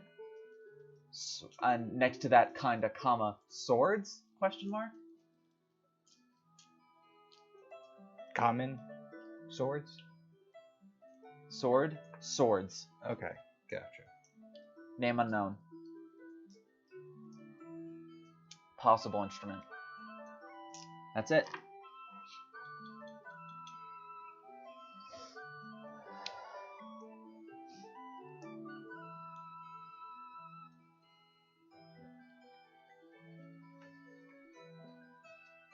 I think I know what I'm doing next. What are you doing? Looting our fine researcher. Telling the party. Are you telling the party about that? Maddie hopes so, because she wrote all of it down. I write everything down, and it doesn't mean she knows it. You telling the party? Still? I think he'd be so engrossed with the notes, he would not right away. He would just like move towards the body and see if the swords are on there. With that, they have kind of come down and started to look after, like make sure all their compatriots are alright. And also with this kind of shifting, there's now like a 5 foot by 5 foot opening that is here. Ah! Sure is. It opens up. His body's about here. Mm-hmm. As you begin to walk towards the body, Don't you know me, Cass? Oh no. from the corner of one of the balconies, where you swore, as Arwen just killed a gnoll up there, and as T was just standing up there, there was no one else up there. You hear, I would probably stop walking forward if I were you. Just a word of advice. Things can get, dangerous around those corpses. I would turn. You would see a figure in a black cloak. It extends from neck all the way down to the ground. You can see maybe just the faintest bit of black boots there, but it's loose enough that you can't really get a good look of the body, and it goes over their hands. You can see just the tips of fingers and black gloves. A hood, like a big, floppy, wide hood, pulled up over the head, obscuring most of the face, and a mask. A white mask with like bright red detailing around the eyes, down the center of the face, and then at the cheeks, and one line below the chin, over the face, that you can't make out any details, as it just sort of steps forward slightly on the balcony. That was, very well fought. You, certainly dealt with him quite handily. I'm gonna move myself like where I would be. What balcony are you on? Well, I He's just, on, right over there. can I start running up the stairs? If you would like to. Just don't judge, right? I mean, why wouldn't I? It's just tea. And Yeah, you can begin moving up the stairs if you would like. Just and you are as you. I mean, I can get all the way over to here, so. Yeah, he begins walking. He walks from there to about here as he's addressing Syl. As you enter up, he would kind of look to you and just goes, "Well met and well fought. You are quite proficient with that staff of yours. I see your monastery has certainly trained you well." What? Who are you? Who are you? I was going to say, when you're so freaked out, you lose your accent. Who are you? Who are you? Get off my yacht. Just kind of looks at you. Well, if you must know, my name is not of any particular importance, to be honest.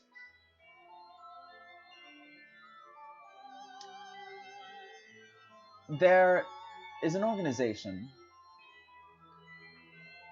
as he's cut off as from the other balcony. You hear, "You know, you really shouldn't be going around telling people this." Another figure steps forward, a little bit shorter than the first figure, but in the same black robe, same mask, same everything. "It gets to be no fun if you just continue to reveal our secrets." Oh, come on. It's not like we're going to see any of these people again anyway. The other figure just kind of shrugs. There is an organization which exists. We are a guild of sorts. Ugh. Sorry. I'm just kind of like, it's like, excuse me one second. Kind of slides the mask up slightly so you can just see like the bottoms of the mouth and like his like jaw. Just kind of like freeze it up so that he can speak unhindered. And just make sure I can get this detail right.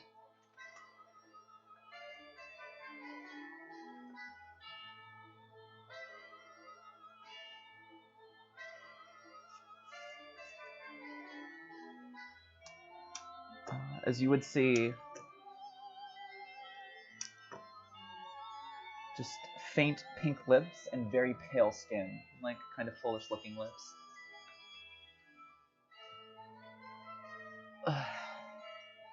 There we go. That's so much better. Alright, so there's a guild up north. We're pretty skilled. We get hired to do things. A variety of things. However, we operate independently of every other organization around that exists. Even the ones that hire us. We do a job, we get out. However, you have, bless you, just had an encounter with one of the lower members in our order. Oh, so you have a black rose. No. Not at all. We're an independent organization. Balthazar, the Penumbrae you have just slain, was hired by the Black Rose a few times to do a few different things. To be honest, we had suspected him of possibly becoming more sympathetic to their cause than to ours. And that's an issue, because you don't betray us. You just die. So, we're actually coming here to do the same thing. With that, the other figure will kind of drop off of the go to drop off of the balcony like Luna, but just takes a step off and just gently floats to the floor before their feet touch the ground as they begin walking up towards the altar. And explain to me why I should stay away from the body. Well, that's kind of what we're here for. He will also step off of the edge of the balcony. He doesn't float down though. He just drops very I would follow after him. smoothly to the ground. You jump off after him and land right next to him. He kind of gives you Like staff at the ready. just kind of gives you a nod, makes no attempt to attack you or anything like that, just sort of gives you a nod. Before he also begins walking towards the altar in tandem. Does our NPCs let him through? They're sort of like taken aback by the mysterious figures. A few of them have like hands-on weapons, but especially as she floats down to the ground, everyone who's on that side, like closer to that balcony, sort of takes like a half step backwards, like all of us are a little bruised, and I don't know how strong these people are. If the two of them were expecting to just raid this whole, and that's like the next thought that crosses their mind is, we had 14 of us here to take this out. One of us fell down. Everyone got a little bruised up. These two were sent to do this whole shebang by themselves and seem pretty lackadaisical about it. And they're just like, I mean, she didn't really see any of that stuff that went down. She just saw what she fought, and Yeah. it went very well. So she's like right on his heels the whole time. Yeah. And if he tries to suddenly leave, she's gonna reach for his mask. Well, they are walking at a pretty standard pace, up towards the foot of the altar. They'll step up the altar until they are next to Syl, and they will both kneel on either side of the body. Before one of them he's currently laying on his like stomach.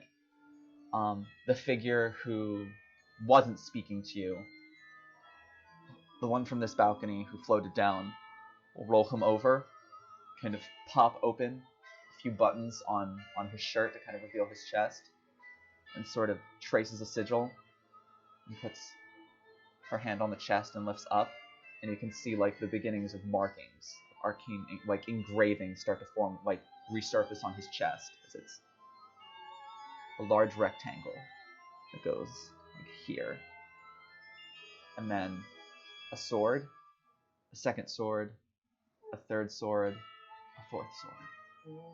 Swords. As she just kind of like reaches down and almost she touches it again with her whole palm, lifts up, and the sigil kind of like the markings kind of lift off of his skin onto her hand before she just snaps him out of existence. There's nothing there anymore. She kind of looks down now towards the unmarked body, begins to go through some of his stuff. The figure who has been talking to you turns back around to you again, kind of stands up and turns back around to you, and kind of gives like a bow and just goes, I must thank you again for doing all of our work for us. It certainly makes our job a little bit easier. Well fought. Seeing as how we're mainly known for being an assassin's guild, I hope you do not think me of rude. Should I say, I sincerely hope that we do not meet again, because if we don't, it will mean that no one is after you, and that is always a good thing to have. Wouldn't you want to meet again in case we possibly may hire you? Oh, well, if you're interested in hiring us, that's an entirely different story. But, Still haven't answered my question. of Who are you? me specifically, or? You, her, your organization? I'm a member of the organization, a fairly high-ranking member of our organization, on par with my compatriot here. Isn't that right? Female voice just... something like that, though I do technically outrank you. Kind of like, you can see like a slight frown in the part of his mouth that's showing just... Regardless, we're members of an assassin's guild, so to speak, though we do partake in other activities. We get hired to do things, and we do them. And when we're done, when the job is done, you walk away. The particular member that you just killed Forgot that last part. And names you go Shit. by, so we can know who to hire.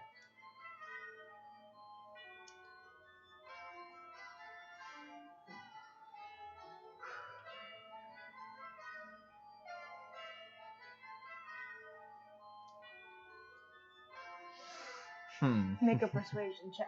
Make a persuasion check, actually, yeah. Would he get any bonus since I'm like right there ready to strike? That's not persuasive. Do you want to know the number or do you want to know the Oh, no, total? He's also not threatened by you. I will have to say. Do you want to know what the total is? Yes. 28. Like that. Well, I'm a bard. Just because I don't want to see your character killed, do you remember how you started that one campaign by having the dragon fly around and the point was to not fight the dragon? I'm not saying I'm fighting him. No, I'm just saying, like, when I say, like, he's not that intimidated by you, they witnessed the fight, they saw what you can do, they know what they can do, he's not that intimidated.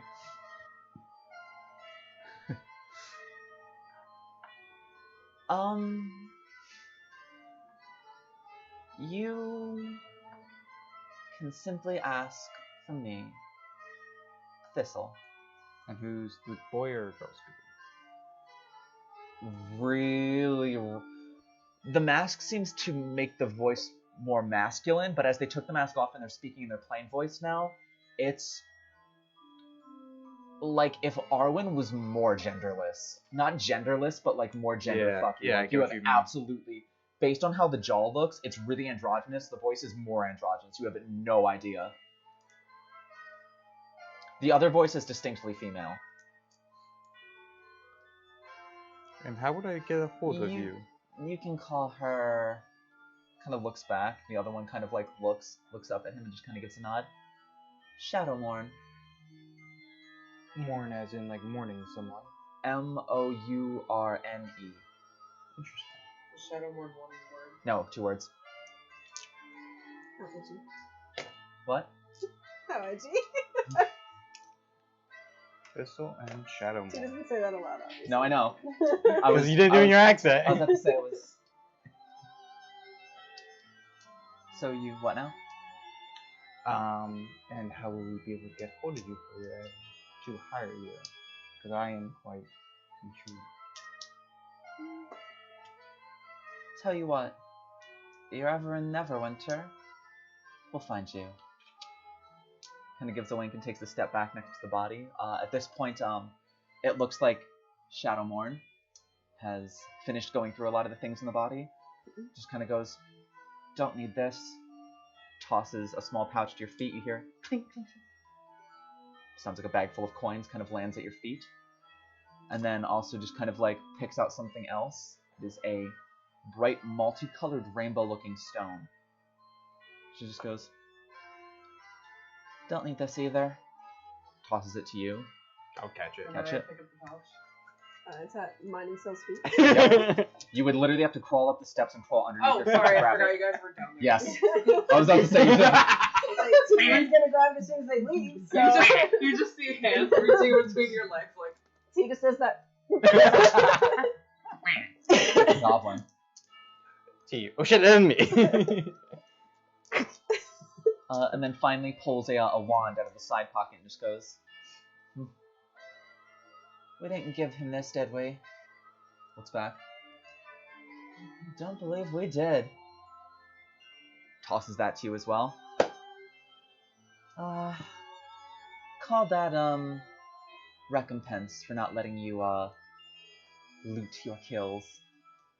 Now, if, like I said, if you have any need of us further, simply drop by Neverwinter.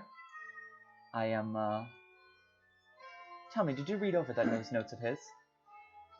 I have. Do you plan to, explore what's behind us? I do. Interesting. Well, have fun. I hope you, find the prize at the end of the tunnel, so to speak. I'll be sure to stop by Neverwinter sometime. I look forward to it. Like I said, just ask for, Thistle, or, I suppose that is, not how my name translates into the language that you just read. It does not. No, I believe it translates to, Carduce. Gone. All them and the corpse just all gone. You How do you spell it? Carduus. C-A-R-D-U-U-S.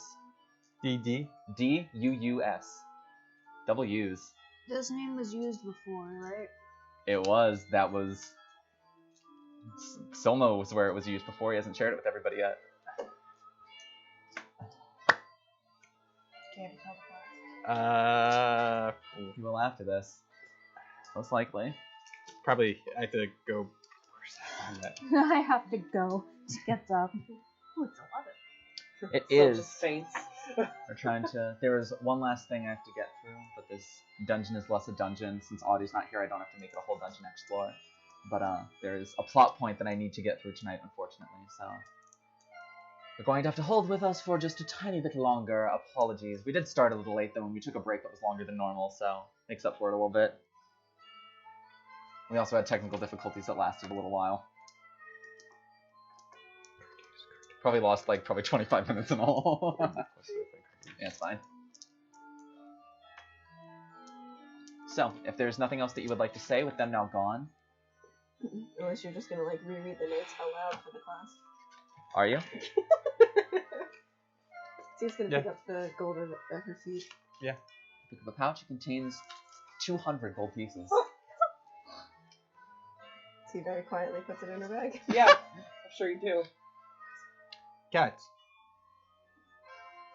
Me? Is your goggles fixed? The special ones. Yeah, Fen bought me new ones. Do you mind identifying No, something Kai for me? did. I did? Oh, that's right. Sorry, I forgot that Fen didn't do that. Could you identify a few things for me? In that case, I'll update that. I'll say, yeah, Kai bought me new ones. Blushes. I need to get a head start on these while I handle a few things. Yeah, what you want me to look at? The stone first, the wand second. Alright, she'll begin to sit down with those, kind of using her tools to go through them. Now, he would say the information out loud about the weapons of fate and such. Comments that you guys would like to make? You may, as you hear all this information. So, Can you just remind me what Carduus was? Because I remember hearing it, I just don't remember. God, I would have to search for it. I can't remember off the top of my head. it was underneath where it said instruments. It had a few listed, and then the third entry was daggers dash Carduus. So he appears to have alluded to the name of one of the instruments of fate as to what to call him. So we're both instruments of fate.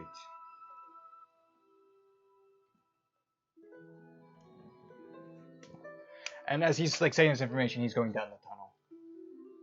Yeah, so you start walking down. So you would follow. This way. So. So you guys are heading like down there. It's literally as it opens up, it's stairs that go downward. So you start heading down the stairs. Mm-hmm. I'll light one of my torches. It's actually light down there. There are torches along the walls, but as Don't soon as light you one of my torches. as soon as you take the first step down there, there are 4 torches at the entrance that light up as soon as you step in. And as you turn around to look at them, one of them extinguishes. Which one? It's 1, 2, 3, 4. 1. Okay. And T you follow, right? As soon as T steps next to you past the threshold and start going down the steps, the second one. is there any doors or anything? Steps will go down. It appears to have opened up out of the stonework itself. Does it dead end or No, the stairs go down. keep going? Anybody else following? Or is it just those two going by I would themselves? call out wait upstairs. I don't want to see that. Yeah, I would just call out from the wait up there. Yeah. I mean, Kat's busy taking care of the identification. Is there anything else around the altar, or was it just the notes? Just the notes. But he would continue along the way after showing for them to wait up. Were the other bodies left behind? Yeah. Can I check some out? Yeah, make an investigation check. Arwen, what are you doing? Riding the dragon. So you're letting these two go down the steps by themselves. I'm considering it mostly just because I was all the way over here. Orin's attention is already elsewhere. Yeah. How far do you guys go down? because it's a straight stairwell that first descends about 50 feet into the earth. And that leads you to an area that opens up to, it looks like a spiral stairwell. It goes down even further. As soon as I go like 50 feet, I would use message and... God, I think the toughest person that still would think of would be Rax and call for Rax. Rax kind of goes towards the entrance and just goes, yeah? What do you need? Do you mind following us? I really don't like tight spaces like this. You can stay up there if you like. Kind of turning around, kind of like, So I can just send... gonna be like, well, she said it out loud, right? Who? Rax? Yes. I'm not either, but it opens up down here. I'll take your word for that. Turns around and sees you two and Fen specifically, and is just like, your friends are doing stuff. Shouldn't you Do I find do anything? stuff? I can send you what you find later. It's nothing super interesting, but you get gold and stuff. That's okay. Make Arwen an just goes, investigation check. Alright. I imagine the worm sticks with Arwen as usual. Did my baby come with me? Hooray. It does. And curiously enough, as you enter, no torches extinguish. When Arwen enters? As a dragon. Who else is following after Armin? Is Rax also coming? Kai? Kai, are you going with? Or Kai enters. I think I know. Upon seeing that, Luna, her interest now peaked, kind of walks up and just goes, steps through the threshold. No torch goes out. Kind of looks at you and just goes, touches her ear.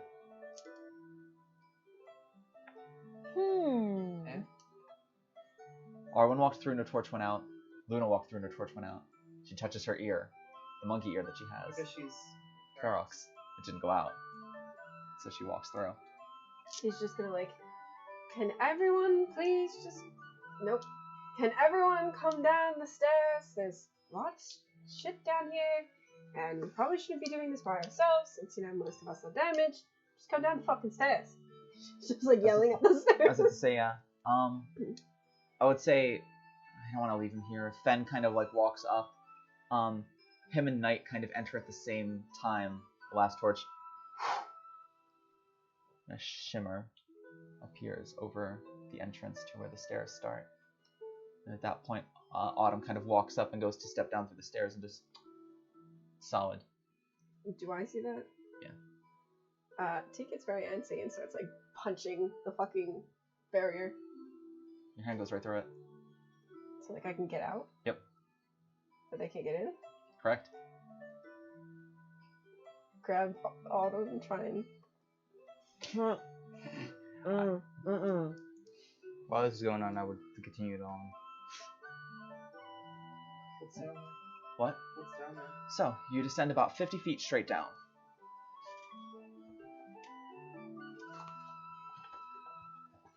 You use Roll20. I use the sketchbook. We are not the same. I'm always prepared. The fuck do you think this is, you little bitch? Fight me. I don't care that I'll lose. I want to make a... My goal is... My goal isn't to win. My goal is to send a message. So, you descend about 50 feet down before it begins to go to a grand spiral staircase. The stairs are probably 20 feet wide and just spiral down, being 20 feet wide the whole time. I think So would hate the sound, so he'd be playing the harp as he goes down. The harp as you go down. Everyone is in tow at this point, yes? He like kind of hovers in the doorway for a long moment, and then sees that everybody's leaving I guess I'll walk behind and Syl. goes. And I'll catch up with Syl because I imagine he looks pretty beat up. So, 4 damage I took. you go down the first spiral, has a landing. There's a second full circle spiral that goes down. You head down that one as well. Get to a landing, a third full spiral that goes down. You head down. These steps are pretty steep. They are straight up like 1 foot by 1 foot blocks that go down. They are built for someone fairly athletically inclined. That's gonna So suck getting- to go back up. Getting down them takes a lot. By the time you reach the bottom of the third set of spiral stairs, you can estimate that you've descended probably in between 250 and 300 feet down into the earth at this point, which is pretty deep. Yeah. Considering this is just under some old forgotten ruin. It's a really nice grayish white, almost marble material. It's nicer than you would expect it would. It wasn't like that for the first descension from the stairs, but as you get to the spiral staircase, it's what it is. And there's like some colored mosaic tiles up on the walls too. It's fairly pretty.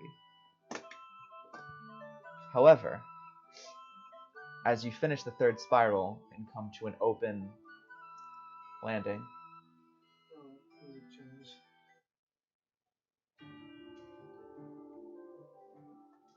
And the beholder. it opens up to a balcony of sorts. There is a grand 30-foot wide staircase as you're standing here that descends to your right and wraps down in like a quarter circle. In front of you is a massive, maybe 200-foot long, 60-foot wide stone platform with railings on it. Chandeliers, as the ceilings are probably 60 feet high here.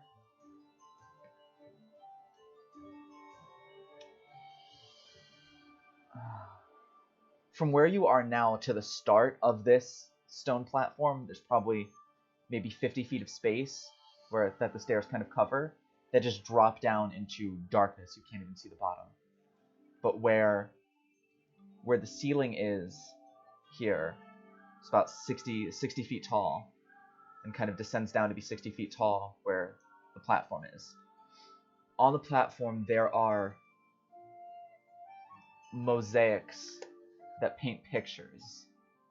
They're beautiful, really. It's of a twilight forest right at midnight when the moon is highest in the sky in all of its glory. It kind of casts like an interesting shadow on the trees that whatever artist made this was able to capture the shadows and the shading in the mosaics in a way that makes the palace at Baldur's Gate looks like Dust Town. It's grandiose, but grandiose in a way that's tasteful and beautifully done. There are also 6 statues, each 15 feet by 15 feet at their base and about 20 feet tall, going across. There's a statue of a dragon, of an elk, of a wolf, of a fox, of a monkey, and at the very end, of a mouse. These animals all appear in the Twilight Forest as well, kind of shining with a sort of mystical energy as they stand amongst the trees, the moonlight pouring into them. So it's all the different kinds of ferox? Appears to be. In the ferox temple? At this point, Luna is just looking at it, just jaw unhinged, dropped, just looks towards you, just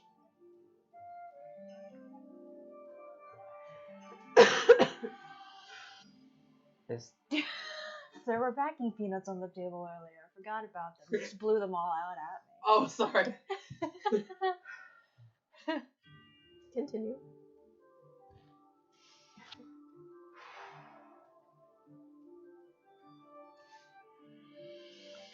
sorry, it was about to be like an emotional moment that just it's fine. I'm used to it.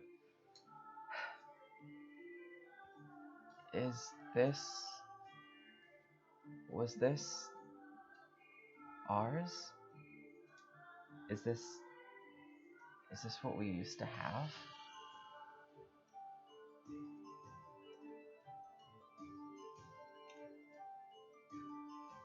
I mean, unless this is an elaborate joke. The marble, the mosaics, this, I think, too elaborate to be a joke. Just a bit. Maybe it's just hard to believe that there was a time when our people could have something like this. You notice, I'm trying to think, are there any other NPCs with you? Night. Yeah, Fen is with you and so is Knight. Knight is also just in awe of this. Just kind of like staring at it, like open mouth, just kind of open mouth and then like hand over mouth, just like looking at it. T's just gonna like, it's a fucking painting. Wait, to what? There's literally no painting. It's a mosaic. The mosaic? Yeah. Oh. Why did that dude open doesn't get this art. up? I don't know. Maybe there's something to find down here. What would they be looking for? One of their instruments, I guess. Weapons of fate. Why would it be here? Knight has started to descend the As stairs. I would have been like the first one to descend. Yeah, you and Knight are kind of walking together. You can kind of see just her still in awe of everything. Even like a slight kind of like shimmer as like the beginnings of tears are forming in her eyes as she's looking at all of this. I would fall behind still and under my breath and be like, wow, maybe one's for Pharaohs. The instrument of fate that we were just talking about? That's all that I can think of. Maybe they what? Maybe one's for a Pharaohs. I mean, Knight would answer, could be. I've never really heard of many weapons, regardless of how legendary, being restricted to members of certain races, but Mine's is restricted. His only works for him. I thought Colette was able to produce the same effect from it as well. Yes, but once I spoke to the one that's inside of it, I was told I was chosen specifically. Maybe they choose specific people, but I think that means more as to who you are as an individual and less to the fact that you are simply a half-elf. But I mean, each Ferox does have their own special abilities. I mean, you have, you know, the mouse's ability, affinity for frost. You have obviously Luna's ability to coalesce the energy around her fists. Elk.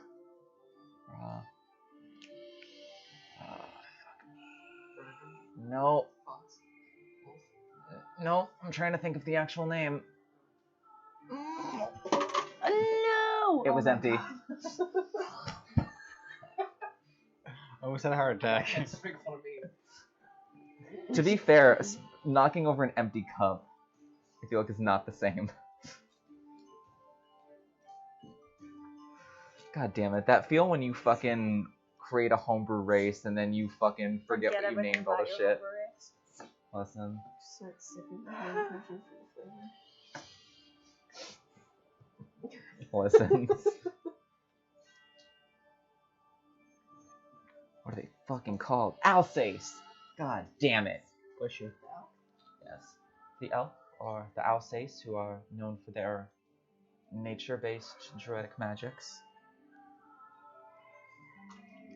Obviously, the Hedros, dragons, which are known for their rather destructive abilities. Of course, you have the Vulpine, foxes, who are, I believe they have more mental-based abilities, and they have claws, spirit claws that they can use to attack their enemies.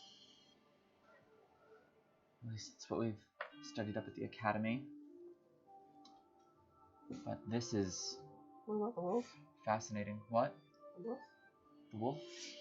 I believe spectral fangs that they can use to bite. They're also notoriously good hunters and trackers. I believe that covers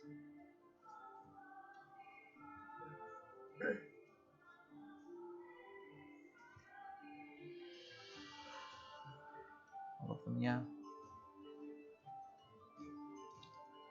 But this is truly fascinating. As you get down to the bottom, the statues are beautiful, carved out of solid pieces of marble. Really intricate detail work, just perfectly detailing a pseudo-dragon, which became the first Idris, an elk, which became the first Alsace, a wolf that became the first Lupex, a fox that became the first Vulpine, a monkey that became the first Simia, and a small little mouse that became the first Minima.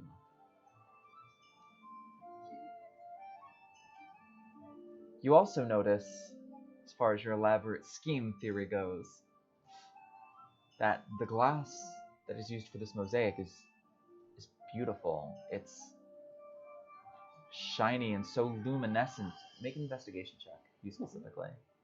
I'm sure this would interest you. You see Orange's great-great-great-grandfather in the statue. So the glass isn't dusty or anything. 16. It's shiny, it's luminescent, it's the most clear looking angular cut glass you've ever... It's not glass. These are gems. Oh. The bright greens used for the grass and the treetops. Pure emerald. The white of the moonlight is diamonds.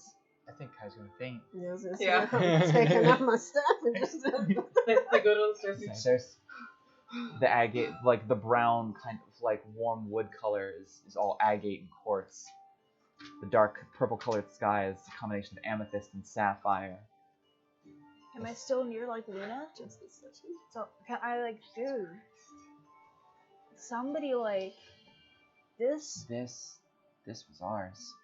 This was ours. Yours? Can you take the gems? How many of these do you think there are in the world? There can't just be this one, can there? Probably not. Is this? It seems like a place of worship, but is it just a place of remembrance? Is it just? I've never read anything about anything like this before. I didn't even know we had places where we worship the guardians. I mean, I guess it makes sense. Yeah, this is just... kind of looks over towards the mouse one. All of them are holding, like, circular objects out in their hands. But the mouse, specifically, the eyes are glowing like a very faint color blue. And the orb that it is holding is also glowing the same color blue. All of the rest of them are the same color as the marble. She kind of looks over towards that and kind of makes eye contact with you and attempts to draw your attention towards it.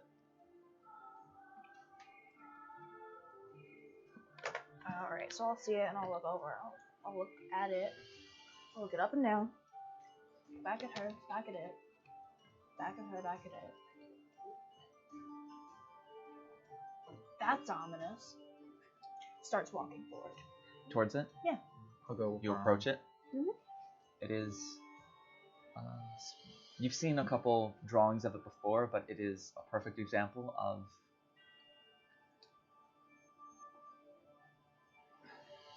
Wait, the monkey believe- doesn't glow?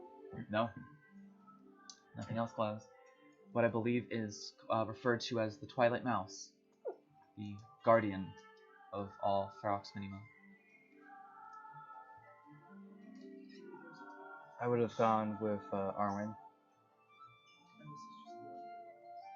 I have a feeling it's targeting You would have gone with Alrin? Just because Arwen might not, because we don't really have an expert on anything with weapons of Fate, and Sylph believes he's the closest thing we have to any type of knowledge for it. So we would have gone with Arwen. There is an inscription at the bottom of the carving. What's it read? In Sylvan, it reads, "Here stands the Twilight Mouse, guardian of the Avia Felorium." Of You've read that word. Make a history check. via what? Avia Okay. Filiourum. Avia Felorium. Could you spell again, please? And make a history check. Yes, Avia Filiourum. History check, yes. So, Fen would totally just like read that out loud, right? Could I? Fen? Yeah. I'm upset. Fen. I wanted to know. Fendian? Does he speak Sylvan? He can read all languages. Oh, right. And like how he did with my tattoo, he can just read it aloud in common. I was gonna say I could also I was gonna cast comprehend language. Would myself, you that would you help. would Arwen read this out loud just to? Yeah. All right, cool. So we don't need to involve Fen in any of it. What was your total of your roll? 4. You swear you've heard it before, but you can't quite remember where you've heard the term Avia Florium before. Would I Can I ask possibly- Luna? No, you wouldn't. Ask Luna.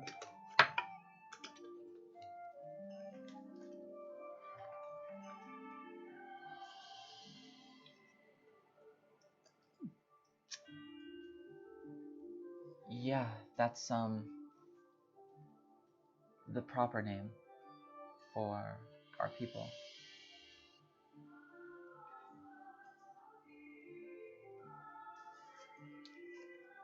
Ferox is a short name, just meaning kind of gifted to us by the other races, meaning those who wander, since we never really had a homeland, or at the very least never really had one we were driven out of.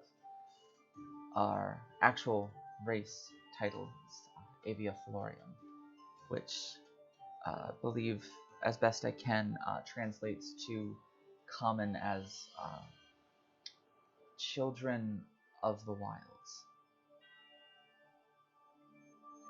If this has that name here, then this is most likely a place that our ancestors would consider holy. But underneath Guardian of Avia Florium, it would say, Minima, speak your power, and be granted access to worship. Take your power? Speak. Speak. Speak your power, and be granted access to worship. That would be the end. And so with that, Luna kind of looks off to you and just sort of...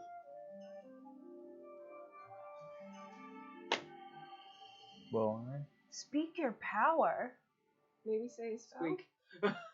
Don't each of the Ferox have their own Yeah, little power? they Perhaps have you Eat shit and die! That's not your power, Arwen, but the How about the that excitement is Power class appreciated. ice knife thing that you did in the sewers? Do you have any water?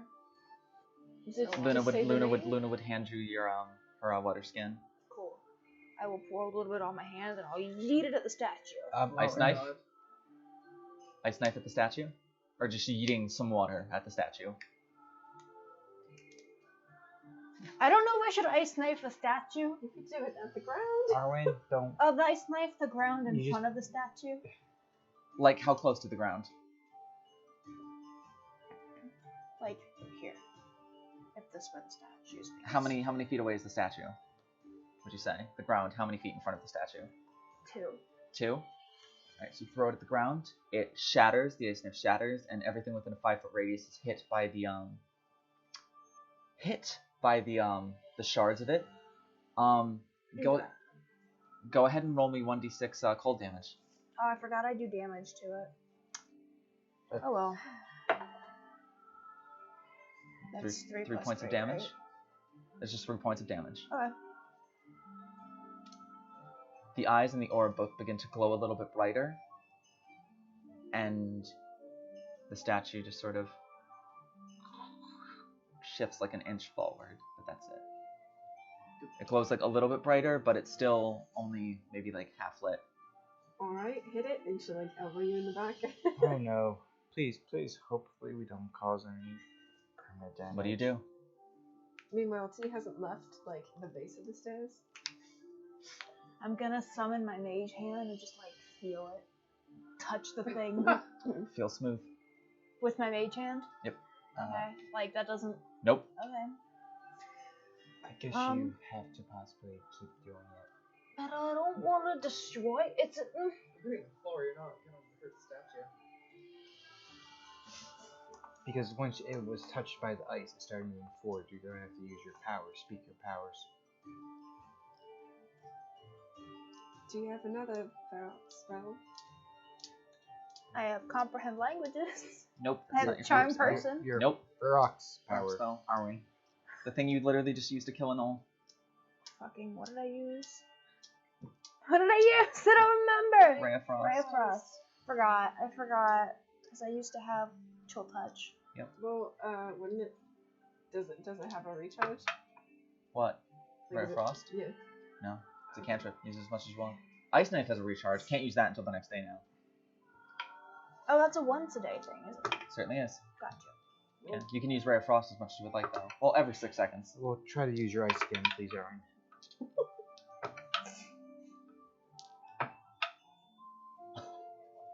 I just rolled double nat ones. Okay, I'm gonna hit the fucker I'm done. with Ray of Frost Where are you shooting it? in the globe. Roll damage. I'll apologize. I'll be like, sorry. Roll me a d8. Now I have to roll to hit. Oh, that definitely hits. Now roll me a d8 to hit. This is a D8. That's not a 6. D8. That's not a D8. Fuck. This. 7. Even better. You hit it. It sort of pulses and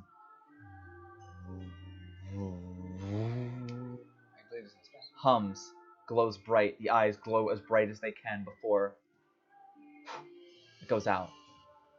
Eyes go out. It looks the same as all the other statues before it.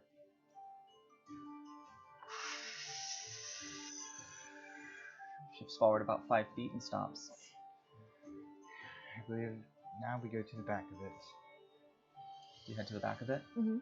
There is probably about a 7 foot tall by 5 foot wide doorway that is now accessible now that the statue has moved.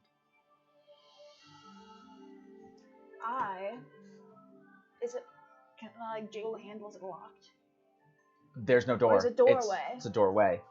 It's an archway. Okay, I thought it was a door. Sorry. Mm-mm. Shall we? I have direct vision. Can I see anything? It's brightly lit, so you don't need to do that. Oh. It's a hallway, probably about 30 feet long, and it opens up into something. Shall we? Sure thing. Yes. Well, it said it. Goes. He's not moving. It said it's a place of worship for Minima. Arwen goes. Luna goes with you. Knight also accompanies you if anyone else wants to go. Okay. So it's going just because. Fen is staying back with you. Just quite right. I do think it is good to be respectful of this kind of thing.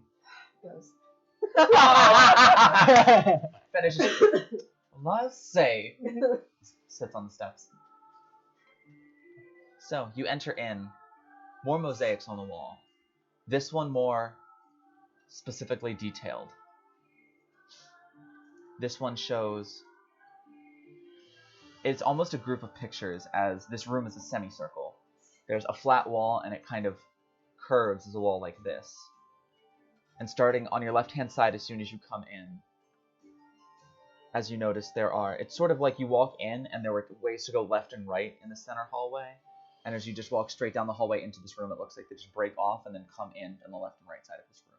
Oh, This so kind of- everything just leads here. Yes, leads to here. As you are looking up at the mosaics that go along the walls, the first one is of a group of elves around a campfire, arcane sigils in the ground, in the same moonlit-looking grove from the first picture. There's also, on the outskirts of this picture, the 6 animals of the Ferox on the outside. The next picture shows the elves' bodies on the ground, seemingly dead. The arcane energies kind of swirled up, each surrounding and swirling around these animals. The center mosaic shows where these animals once were, now 6. Cool. Sorry, making sure my music is still doing its music thing. 6 Ferox, one of each of the types, in its respective place where the animal stood.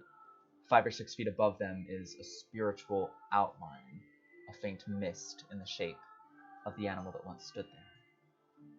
The next one, you see a picture, a more detailed picture of the Minima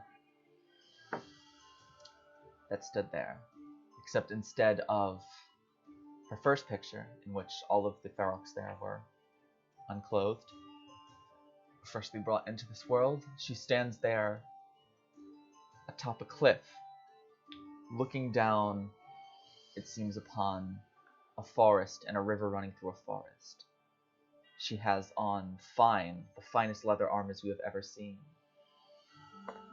Strapped to her waist, a rapier and a dagger, and in front of her hand is an arcane glyph. And the next picture shown shows her alongside of 5 other of these seeming champions. Each one a different kind of ferox, each one an armed and armored version of the ferox that you saw in the middle picture.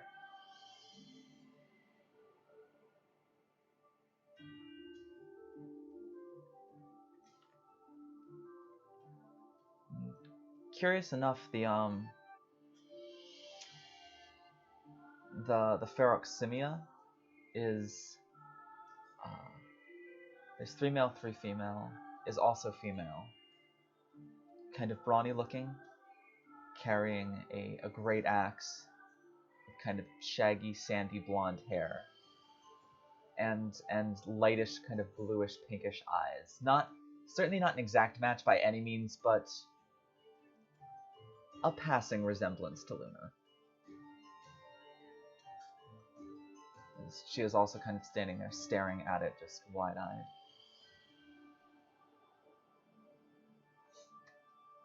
Also in this room is an altar, an empty altar, with words inscribed upon the base of it, sitting at the very center of the room.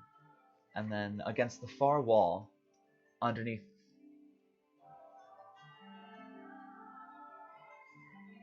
to the right at an angle, underneath the picture of this supposed Minima who's standing out over this cliff, there is a second smaller altar, almost a pedestal of sorts. And there is something sitting upon this pedestal.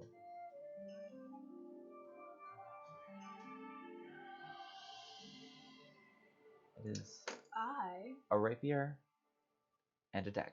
Ooh.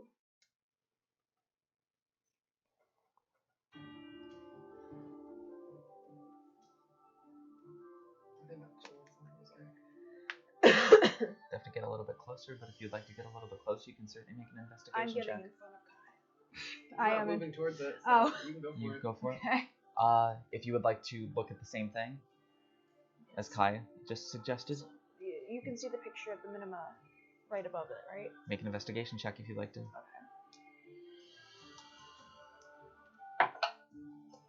1 health. Natural 1. You're kind of really excited, but I mean, you're able to look at both of them and take as much time as you need, so even with the natural one, like, you kind of get really excited and distracted at first, but after like probably 15 or 20 seconds, you're like, oh shit, yeah, I am here to do something, and you kind of look up, and it's spitting image. And then, if you would like to further look at the dagger and the rapier itself. Can I read the inscription that's on it? No inscription on this. Oh, that was on the bigger one. Yes. But if you are looking at the dagger and the rapier, they're both very finely made, almost out of this whitish, silverish type of metal. The dagger itself is almost kind of 3 long pieces of this metal, kind of all twisted together, like not braided, almost braided, but sort of like you got 3 pieces of hair and just sort of like like that all the way through, and it's beautiful. Like one of these? Yes. And the rapier is one of the ones that has a fine guard on it. And then as it all comes together, kind of 4 points for the first maybe foot of it, 4 wire, like 4 pieces of the sword that go before it all connects to one and extends out. They both look like very finely made weapons. The only other interesting thing you find on it that might be deformities of sorts are on the dagger, there's an open crescent shape on each side of the hilt that seems to be carved into it, but does not have anything filling it. As for the rapier, there is an open, sort of circular, almost sphere-like shape that seems like it's missing from the very base of the guard that could be fit right in there. So they both have little openings. It looks... He's shown you this before. It looks identical to the openings on Syl's harp.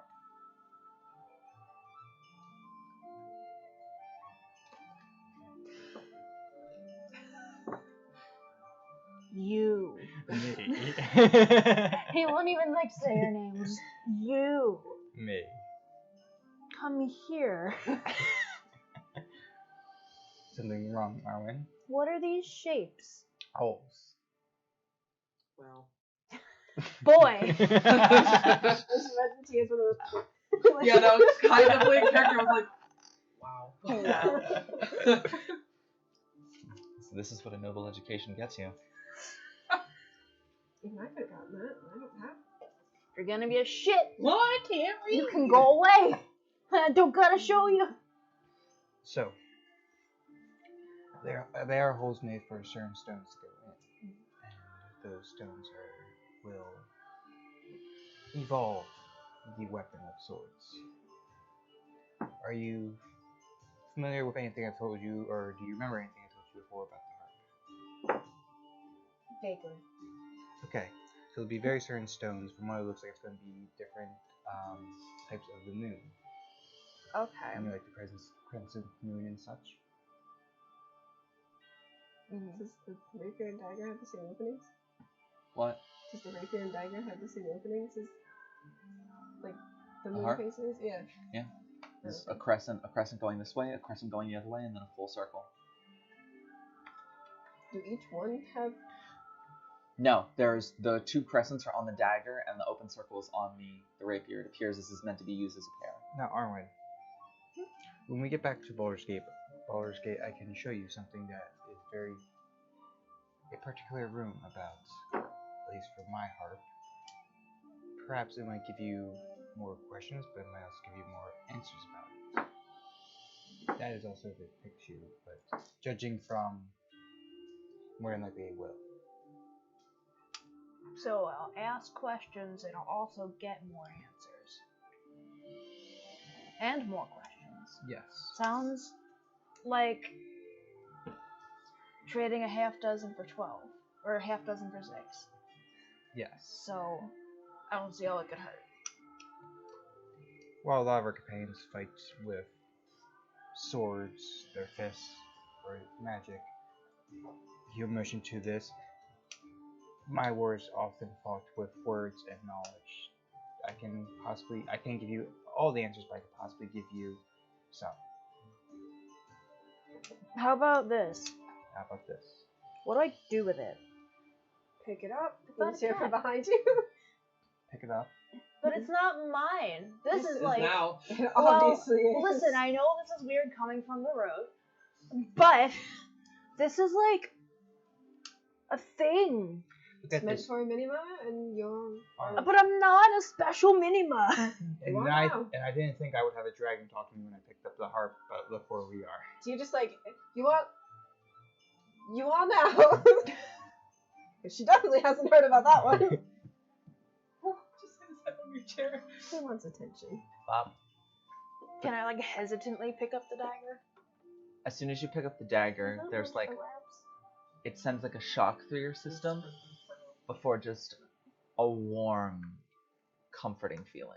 Question. Yes, Do I have any of the leftover materials? you do. Go ahead and try something, Arwen. Sure. I think you know what I'm doing. Yeah. Are you doing it down here? Yes.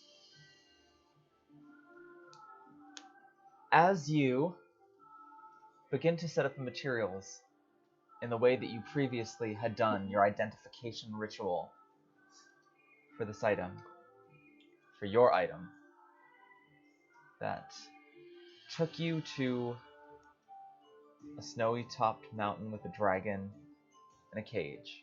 Interesting. You set up the materials, You look into Arwen's eyes. And that is where we're going to end tonight's episode. No. Sorry, we are way past, but we have gotten It's through past my bedtime. so much stuff today. Goodness gracious, this is so good. I've been needing to get through all of this forever.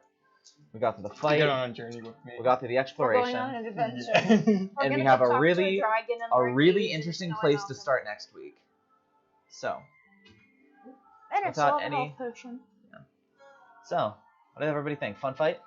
Yes. I didn't die. So. Yeah. Good shit. Let's say interesting gimmick with the splitting the map into halves.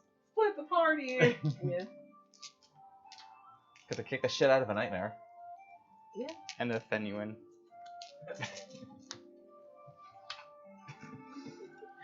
All right, so we have a very interesting and fun place to pick up next week. Yes. We'll jump right into a whole lot of items being identified because Kat has just finished with all of your items upstairs. So we have some fun things with that as well. So thank you all for sticking with us. This video will be up on our YouTube channel. Yeah, Eastern Standard Time. Eastern Standard Time, youtube.com/TuffDND. We will see you all next Saturday at 7 o'clock. Hopefully, for the first time in over a month, we will have all 5 PCs here. I'll be back in my Cross your chair. Fingers. Yeah, Pat will be back in his chair. So yes, thank you all for sticking with. Until next time, we are the Unlucky Few.